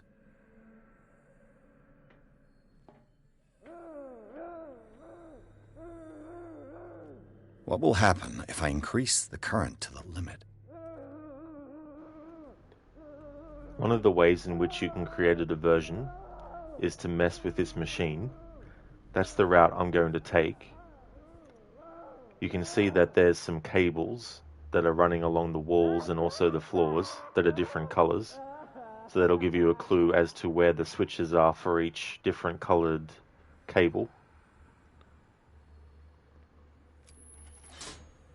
Have I activated anything?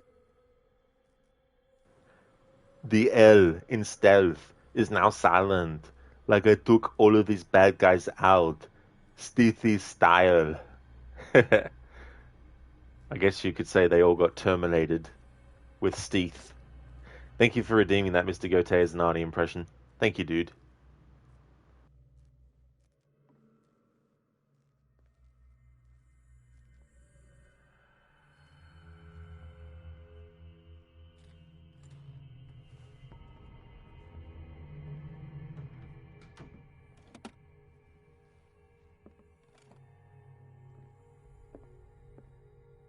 Zoology, esotericism, mineralogy, and a full shelf on cephalopods. Sarah Hawkins. She was a patient here. Sarah Hawkins was interned at Riverside for fits of insanity a while before her death. She wasn't at her first attempt with the fire at the mansion.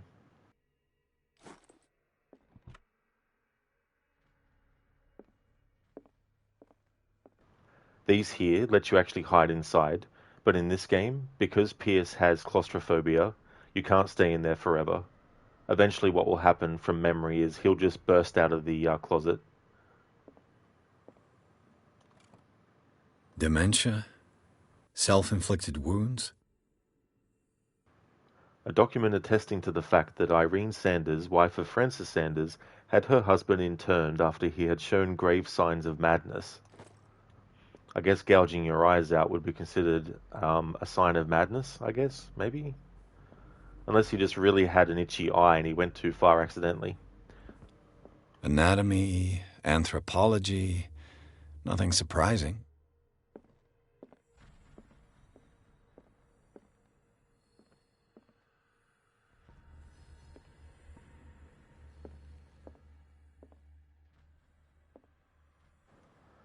There's a guard that walks around here.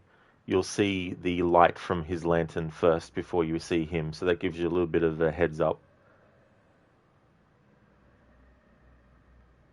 But there's a loop that they keep on going through.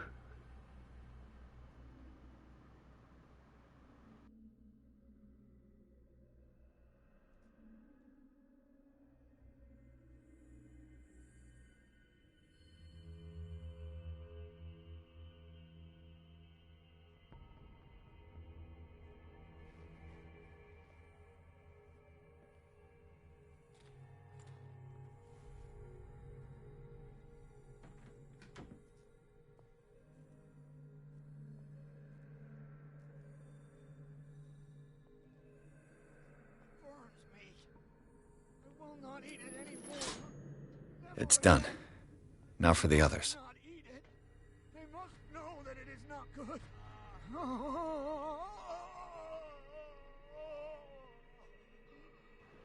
So there's going to be a guard that's guarding the door that leads to where the other switch is. So what we need to do is we need to speak to the patient who is after some sleeping pills, because he'll cause a distraction for us to get that guard away from that entrance.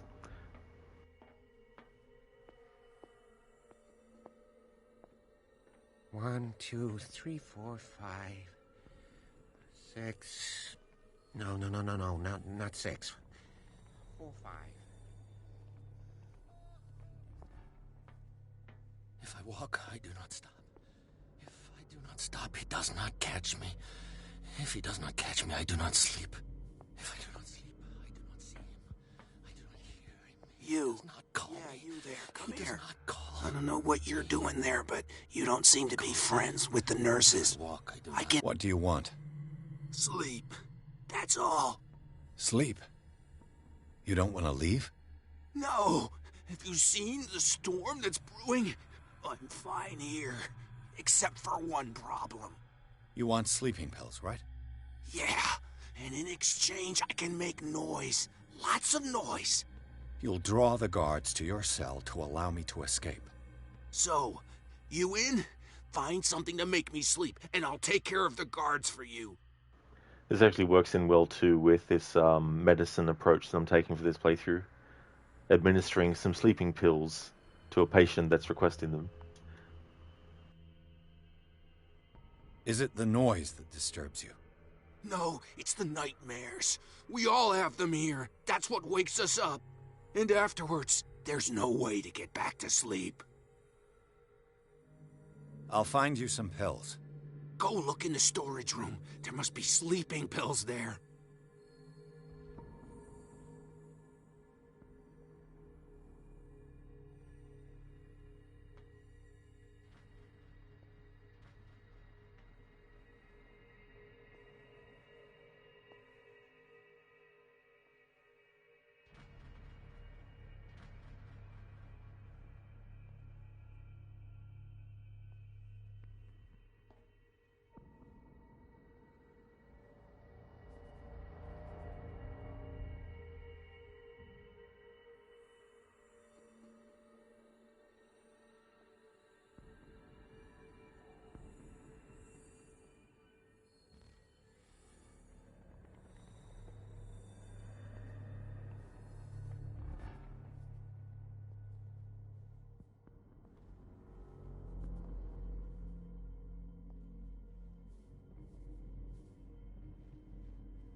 Where do they keep their sleeping pills?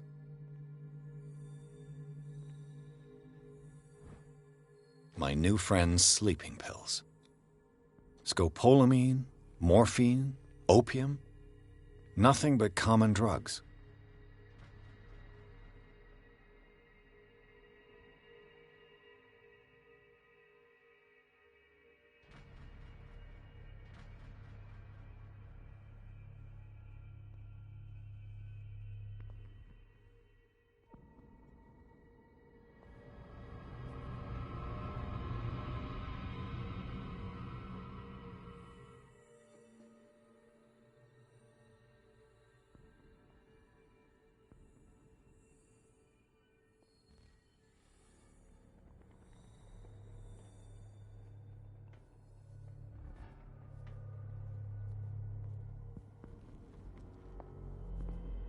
I've got what you want. Show me! There. And remember, they don't come for free. Don't you worry, you'll have your diversion. Go on now, go hide yourself. The crows! They're everywhere! Make them go away! Help! Help! Alright, so he's distracted now. Get me out! What is welling up inside me?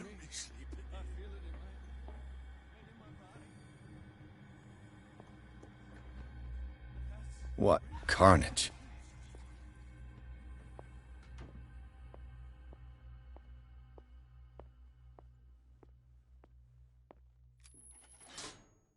Theoretically, I've only got one lever to push. Another medicine book. This will improve our medicine skill. History of medicine in the 20th century.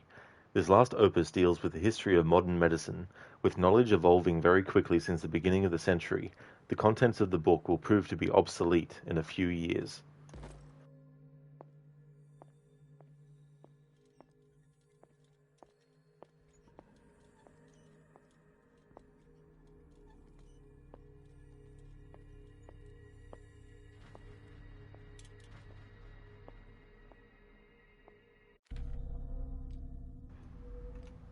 Okay, so there's been an update with Edward's mental trauma, and there's also been some more damage done to his sanity. It should be noted that I don't think there's any way you can do a playthrough at all where your sanity meter stays at full. I think even if you're very careful and make sure that you don't have Edward stumble upon anything that makes him lose sanity, you'll still lose sanity as the story progresses. But then again, I haven't actually done a playthrough yet where I've had that rule where it's like I can't actually interact with anything. Because the other way to cause a distraction without using this method where I'm pulling these levers is to actually make this other machine go wrong, and then that gets the distraction happening as well. But we've had some updates to the mental trauma side of things for Pierce. So we had what happened at the end of the previous chapter, the ritual. In the tunnels under the Hawkins mansion, Pierce witnessed the disemboweling of Officer Bradley by a man with a monstrous appearance. The men in gowns and their rituals had not succeeded in affecting the veteran. However, the brutal death of Bradley, the discovery of the identity of his killer, whom he recognized as the dead Charles Hawkins, as well as the latter's superhuman strength, managed to strike fear into him. Pierce still does not know if he should believe what he saw. He may even put these visions of horror to the shock caused by the death of Bradley, or he may put it down to a lack of oxygen provoked by the rockfall. And macabre discovery, which is what we've just stumbled across. Searching through the cellars of the Riverside Institute, Pierce entered a room that he first took for a morgue, but the advanced state of decay of the corpses that lay about the place quickly made him realize that he was wrong. Nothing could justify the presence of such a charnel house in a hospital. The putrid smell and the total absence of respect for human life, as witnessed by this room, profoundly shocked Pierce, costing him some of his sanity.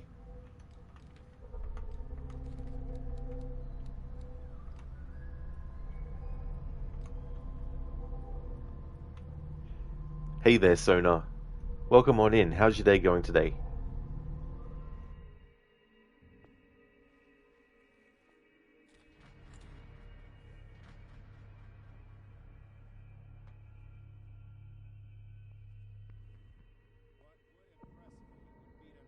A control wheel to mount on a plumbing system.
The door is blocked on the other side.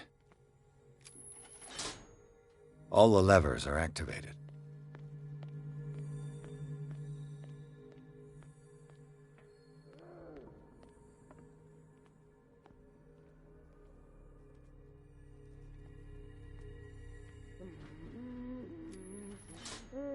That should draw the attention of the guards. I should hide.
Doctor, is that you?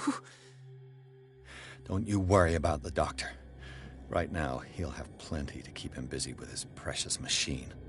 It gives us time to get away. I'll undo you. Get away? Get away where? I can't go anywhere. It'll find me, like it found me here. You're mistaken about the beast. Don't stay with me, or you'll end up the same way. Well, we are a doctor in this playthrough as well, given my medicine approach, so, you know, he wasn't entirely wrong. Alright, because there's the option to do a medical choice in dialogue, we're going to choose this, instead of doing that or the other one. Continue with this treatment, and you will die. Come with me. Another doctor is waiting for us. She will take care of you. She? Are you talking about Dr. Colden? No, don't get her involved or she'll die too. He has designs on her. Who got you into this state? Dr. Fuller? No! That butcher only made things worse. The real culprit is Sarah. Her and her accursed paintings. You're kidding me. You're talking about Sarah Hawkins. The one and only. The legendary. There is no artist more enlightened or cursed than Sarah Hawkins.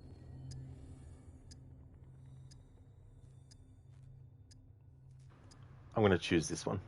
What can you tell me about the Hawkins? You should leave before it's too late. I inspected the scene of the fire, and something is not right. Do you think Charles Hawkins could have killed his wife and faked his own death? What? No, of course not. He would never have done such a thing. She was the sole purpose of his life. I don't understand. What's going on this island?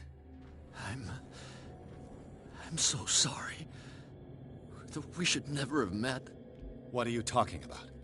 Destiny! It has trapped you. No, don't let it see you, or you won't be able to escape it. Don't look at it. That's how it finds you. What finds me? Sarah Hawkins' visitor. The Shambler. Sanders, pull yourself together. Without her, it's no longer possible to save me.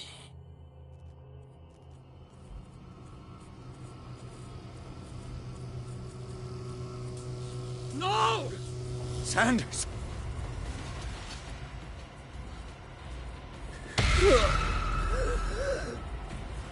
What the hell?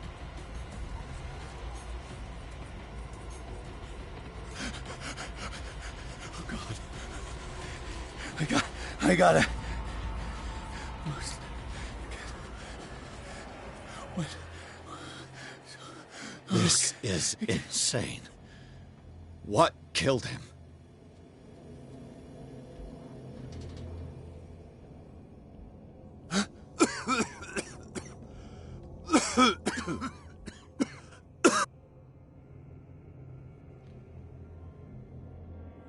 Damn!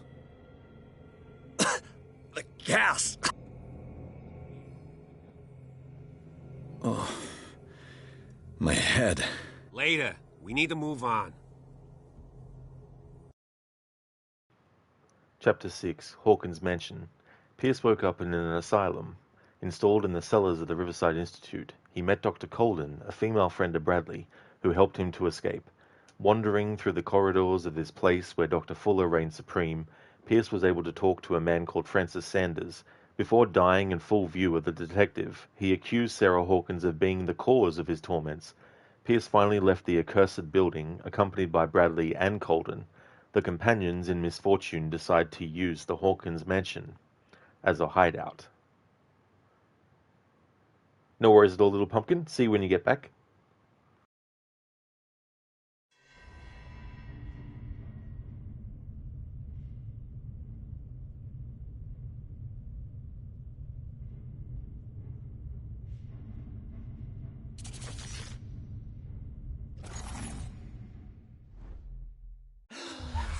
Who goes there?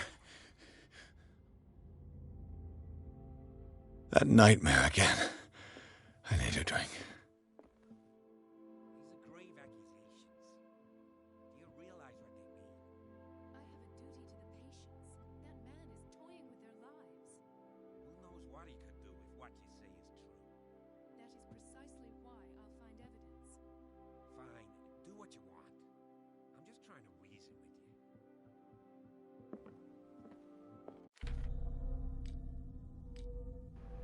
Alright, so there's been something else that has caused some more mental trauma for Edward. The death of Francis Sanders. The weirdness of Francis Sanders' death went far beyond anything Pierce had ever seen. Lifted off his feet by an invisible force, the poor man's body was carried into the air before being thrown violently against the bars of his hiding place. Pierce, powerless, watched the limbs break and Sanders' body crumble to the ground. During long moments of agony, the detective saw nothing that could explain this event. Weakened by his wounds and the operations he could remember undergoing, Pierce begins to question his ability to tell the difference between reality and the nightmares that haunt him.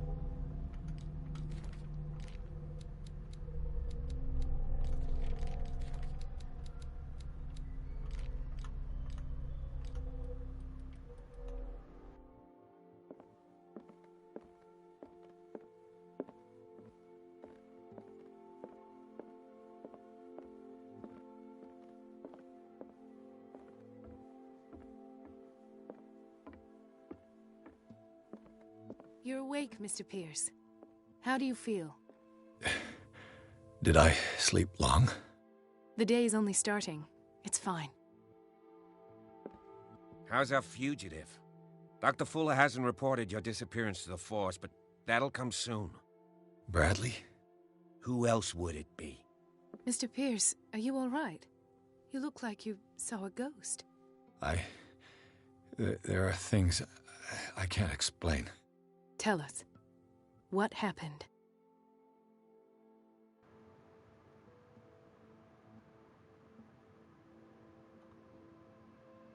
Alright, so we have a option to say something that's related to medicine. This one here related to psychology, not going to choose that one. How could you survive such a wound? What wound are you talking about? That blow Charles Hawkins inflicted on you. I thought you were dead. Wow. You really got hit hard on the head, Pierce. Don't tell me you don't remember. For crying out loud, no! Can't you tell I'm as healthy as a horse? As for you, though. You had a serious head trauma. It's possible you may have hallucinated. I know what I saw. Anything else you wanted to say? Bradley, what do you remember? I don't understand your question. The night we went into the Hawkins mansion. You don't seem to remember the tunnels and what occurred there. No memory of going down any tunnel. No, we were in the manor, then, Then what? The rest is quite blurry. I don't recall how I came back home. And then? I went to visit you at the hospital, and called on Marie's help to get you released. And you don't remember the events of the tunnel? I mean, that was where you died. I don't. Let's talk about something else. What I'm sure of now is that the Hawkins case isn't just an accident.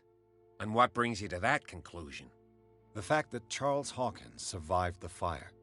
I don't understand. Mr. Hawkins was buried. That's what he would have you believe. Like you believe you saw me die. You were there, Bradley. You even opened fire on him. I'd remember that. Why would he fake his own death? Do you think he covered up his wife's murder? That's possible. Seems hard to swallow. Don't you have anything more concrete, Pierce?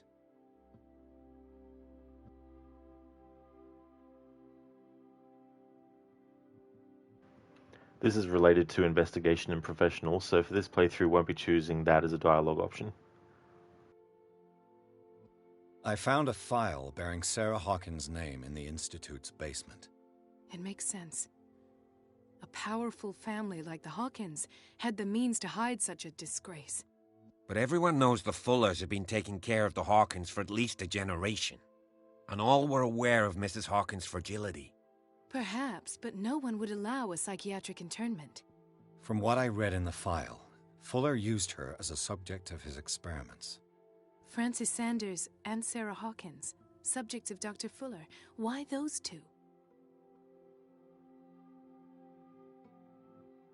Dr. Fuller seems to be leaving a trail of corpses. Not to mention those strange machines, chains, and tools of all kind. Yes. I've been telling you that Fuller uses his patients as guinea pigs. What I saw was more akin to torture than medicine. Do you even hear what you're saying? Dr. Fuller is highly respected. It's the truth, Ethan. And I'll prove it to you. I'm listening, Mr. Pierce.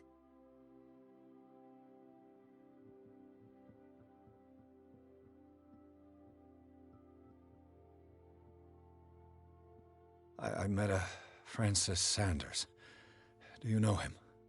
Of course. He's a patient. Or was. I haven't seen him since Dr. Fuller had him transferred to the basement. He knew Sarah Hawkins, and that's what killed him. What? How did he die? I'm not sure I can explain it. Tell me how Mr. Sanders died. I didn't see what, but something was there, with us. Of what do you speak? Sanders said it was Sarah Hawkins' visitor. He spoke of it like a living being. Sarah Hawkins? Have I missed something here? This makes no sense. I don't see how it can help crack the Hawkins case. You really think she's involved? How could she have murdered Mr. Sanders?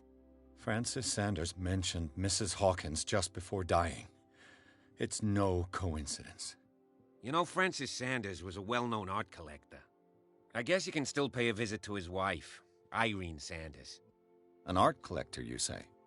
That's probably how they met. If you plan on having dinner at the Sanders household, please spare the widow the tale of her late husband's suffering. I don't agree. She deserves the truth. But that truth may be biased. We don't know the bottom of it. Alright, what I'm going to use to decide this choice is the fact that because I'm doing a medicine focus, and because we're talking to two characters, and because one of those characters is a doctor, and one of those characters isn't, I'm going to go with the option that sides with the doctor.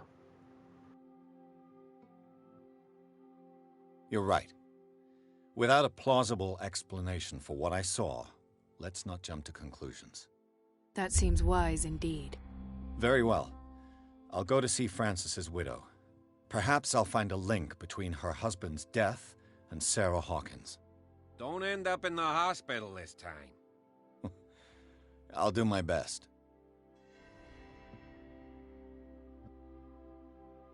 Let us go now and learn the truth about what's happening on this island. The other night's events are still confused in my head.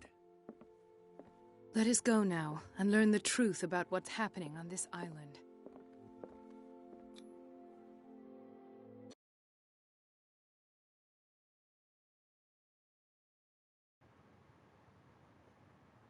Chapter 6, Sanders' Residence. Pierce, Colden, and Bradley decided to team up to solve the Sarah Hawkins case. They have a new trail to follow. Francis Sanders, an art collector and friend of the painter, who died right in front of Pierce. The detective goes to his house in order to speak to his widow about the shambler that the unfortunate man mentioned before he died.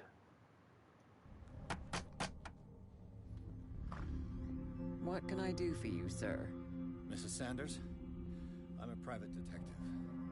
We must talk about your husband and his ties to Sarah Hawkins. Can I come in? You may. However, before we go any further, please know that my husband died yesterday. That is precisely what brings me here. Well, well, look who's here.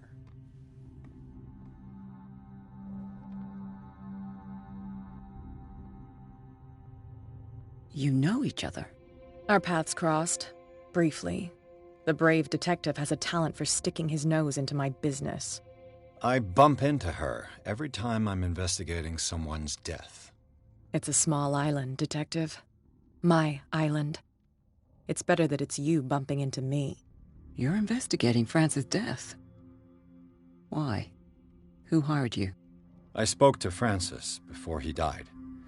His story suggests a link to a case I'm working on. Well, since this business has got nothing to do with me, I'll be in your husband's office, Irene. We'll carry on later. Very well, Miss Baker. This way, Mr. Pierce. And do make yourself comfortable. It would seem that you have much to tell me.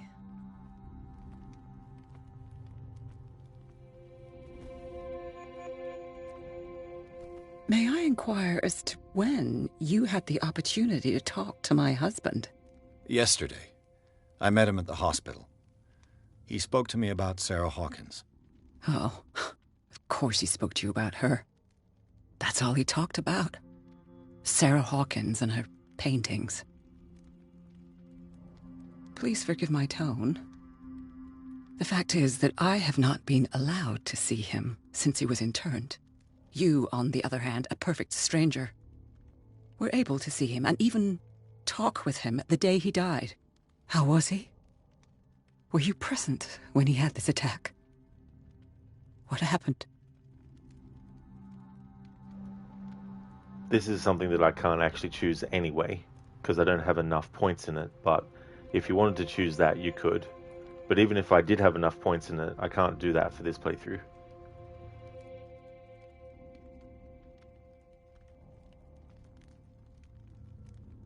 We had a short conversation and then I left. I don't know what happened after that.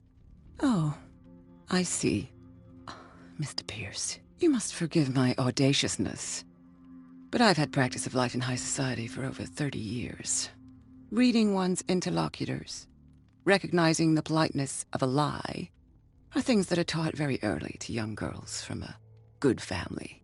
But your lie has nothing polite about it. It is crass, insulting, and dare I say, terribly suspicious.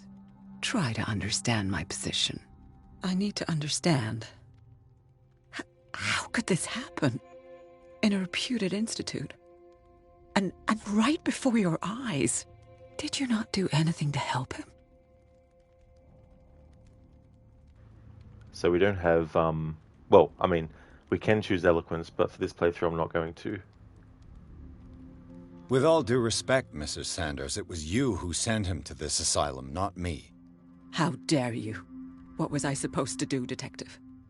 Upon seeing such a brilliant mind disintegrate in this way, waking with a start every night with him shrieking in horror, petrified before this accursed painting, unable to look away, until he managed to gouge his eyes out with his own hands. I should have listened to Dr. Fuller, let him intern him months ago. If I am to be condemned, it is because I did not act sooner. I'm not here to condemn you, Mrs. Sanders. Oh, I'm tired, Mr. Pierce. I would be grateful if you could tell me what you expect of me, and then leave. How did you come to meet Sarah Hawkins? We were the wealthiest and most influential families on Darkwater. Of course we would know each other.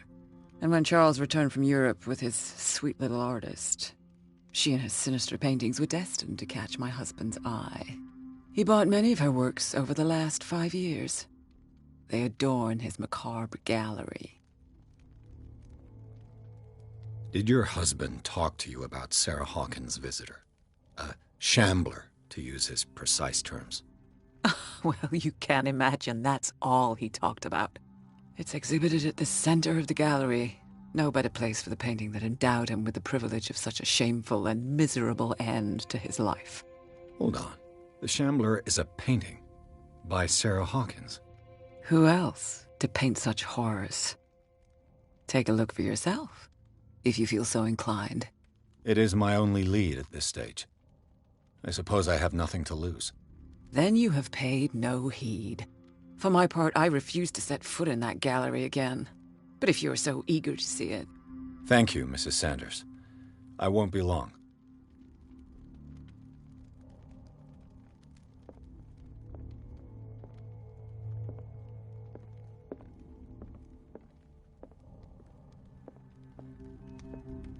The day the Shambler came into the Sanders' lives.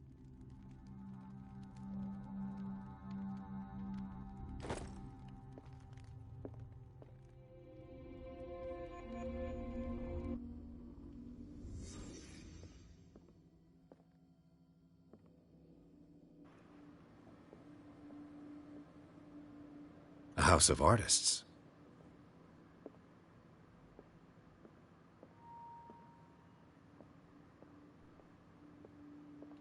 Alright, need to reload a checkpoint to check something.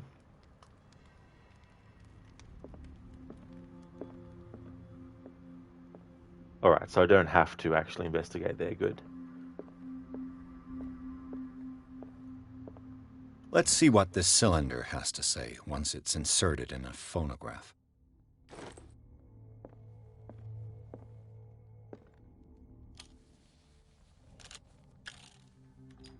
Irene, I made a mistake. I fear that it might be too late for me. Nobody should enter, except to burn everything. I never had the courage. Pay somebody to do it. He's inside my head. I see him behind my eyelids each time I shut my eyes.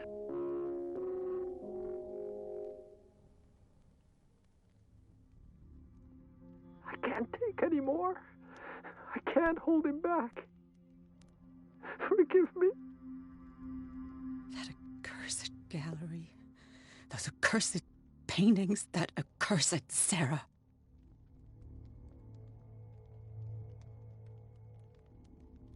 Accursed, is it?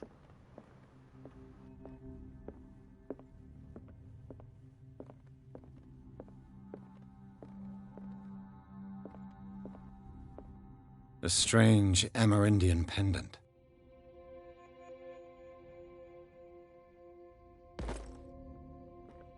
Ah, damn, that's an occultism item. Alright. They don't always throw up a occultism icon before you interact with something to let you know that it's actually an occultist item. Let's see what this cylinder has to say once Sometimes it's it will, inserted but in not the all the time. phonograph. For every instance. Irene, I made a mistake. I fear that it might be too late for me. Nobody should enter, except to burn everything. Alright, so we've already heard that, never had the but I still wanted to play it. Pay somebody to do it.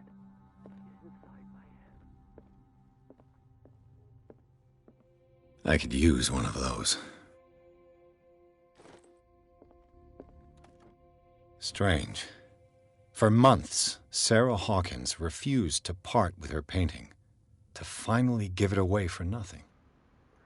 Dear Francis, I beg you to give up all hope of ever owning this accursed painting. If our friendship has any meaning for you, please spare me the weight of guilt. I cannot be the architect of your fall. I beg you, my dear friend, forget the shambler. Your friend, Sarah Hawkins. An old diary. Oh good, it's not about occultism. Good.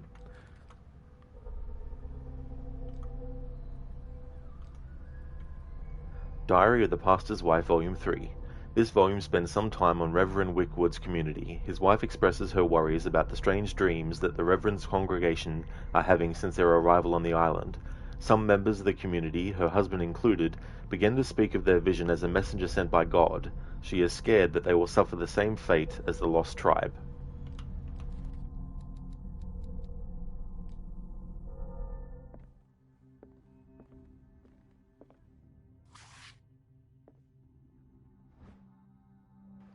Dissertation on an atomical question. It is the work of a student in book form. Although the observations are relevant, they lack the expertise of an experienced physician. However, the questions asked allow us to imagine new ways of exploring human anatomy. That one's fine to pick up because it's a medicine-related one.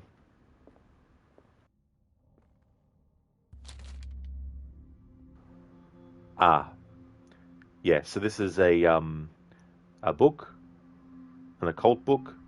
For this playthrough, I need to not read it, so we go don't read the book.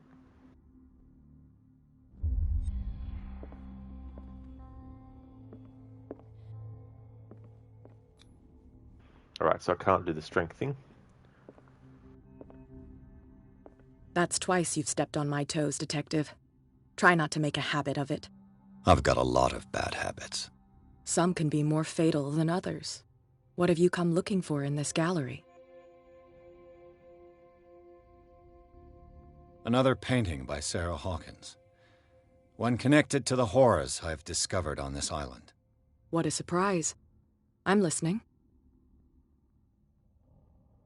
All's fair in love and war, I suppose.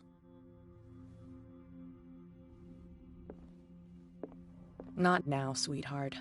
I'd like to read this without some snoop looking over my shoulder.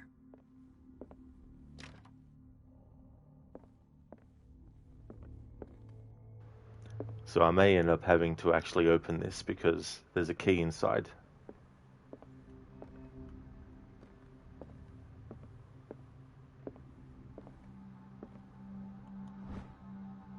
The Whale and the Cod, or A Brief History of Darkwater by Erwin Greenmouth. It is focused on the past glory of the island. Yes, then, a key? This could be the key to something, this key. The key word being the word key in that sentence.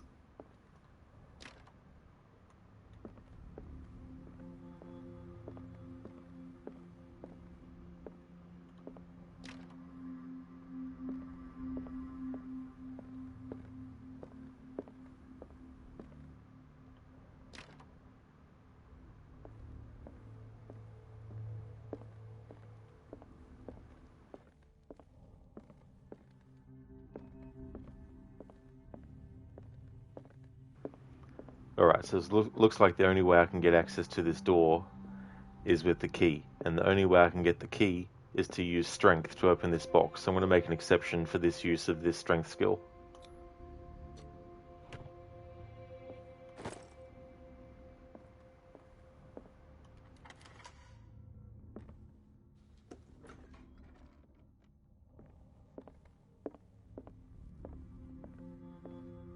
The man transforms an entire wing of his manor into an art gallery.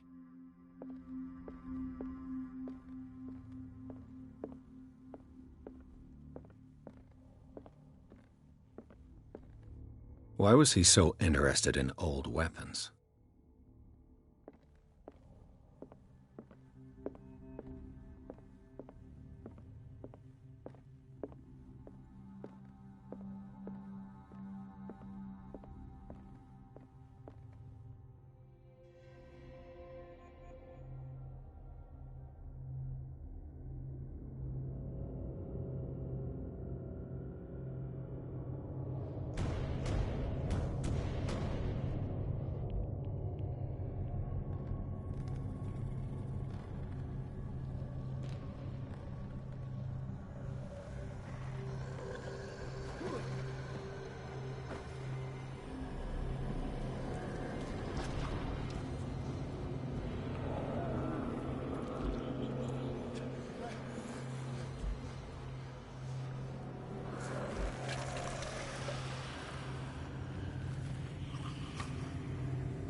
What the hell was that?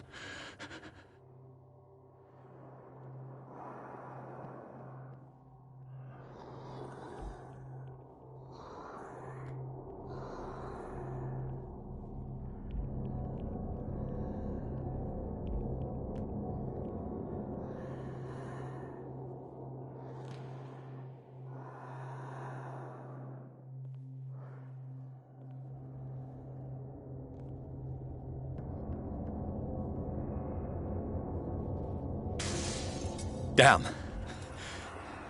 This dagger looks different.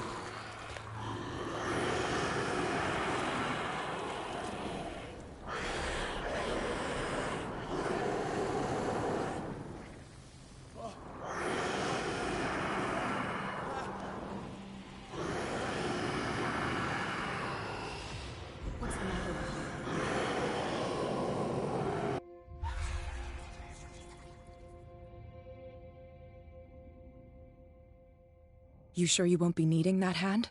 You're losing it, Detective. At this rate, you're right. The bottle will get you before I do. You didn't see anything. I saw you within an inch of putting a dagger through your forearm. Did I miss something more interesting?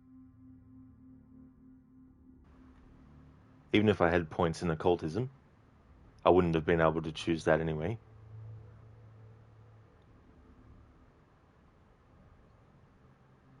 It's nothing. I think I just drank too much. That goes without saying. If you can't tell the difference between reality and fiction, then you're in real trouble.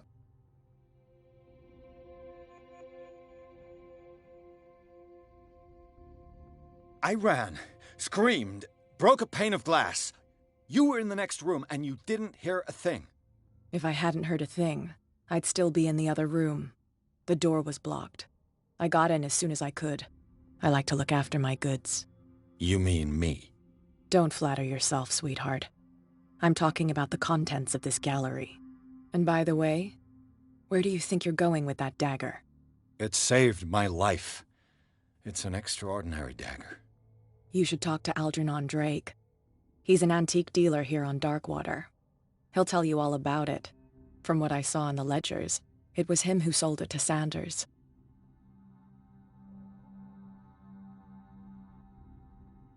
It's not your style to give me free information like that. Take it as payment for being my canary. A simple trade-off. Now go see your antique seller. I've still got things to settle with Irene.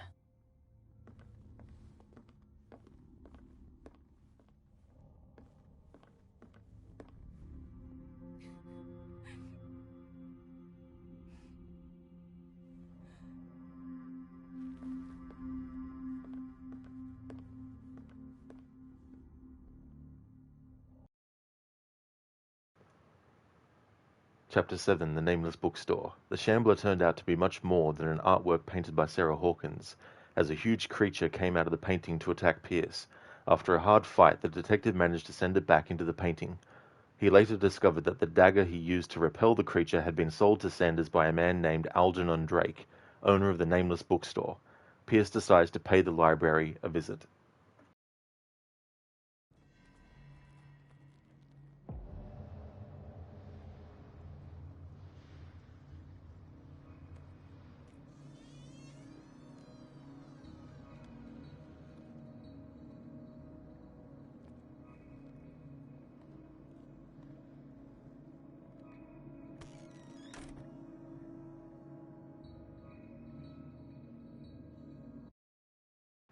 However, this is where I'm going to actually end this stream of Call of Cthulhu. The next stream of this will be next Tuesday, as the first of 2 streams that day. So next week, I'll be doing Call of Cthulhu on Tuesday, as the first Tuesday stream.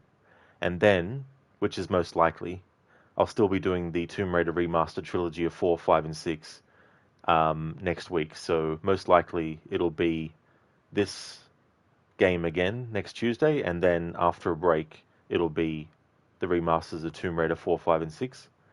So after this stream is finished, the next stream you'll see from me will actually be Tomb Raider Last Revelation Remastered. I'm going to take a break of about 1 hour and 30 minutes, and then I'll be back with a stream of that game. I just want to thank everyone so much for watching this stream. This was a unscheduled playthrough of Call of Cthulhu that I started today, and I want to continue it, of course, and finish it, but it won't be until next Tuesday now that I actually do the rest of the game. Thank you everyone for watching. I'll be back in 1 hour and 30 minutes. For those who can't make it to the next stream, that's completely fine. Thank you so much for watching this one. Before I go though, I want to give some shout outs.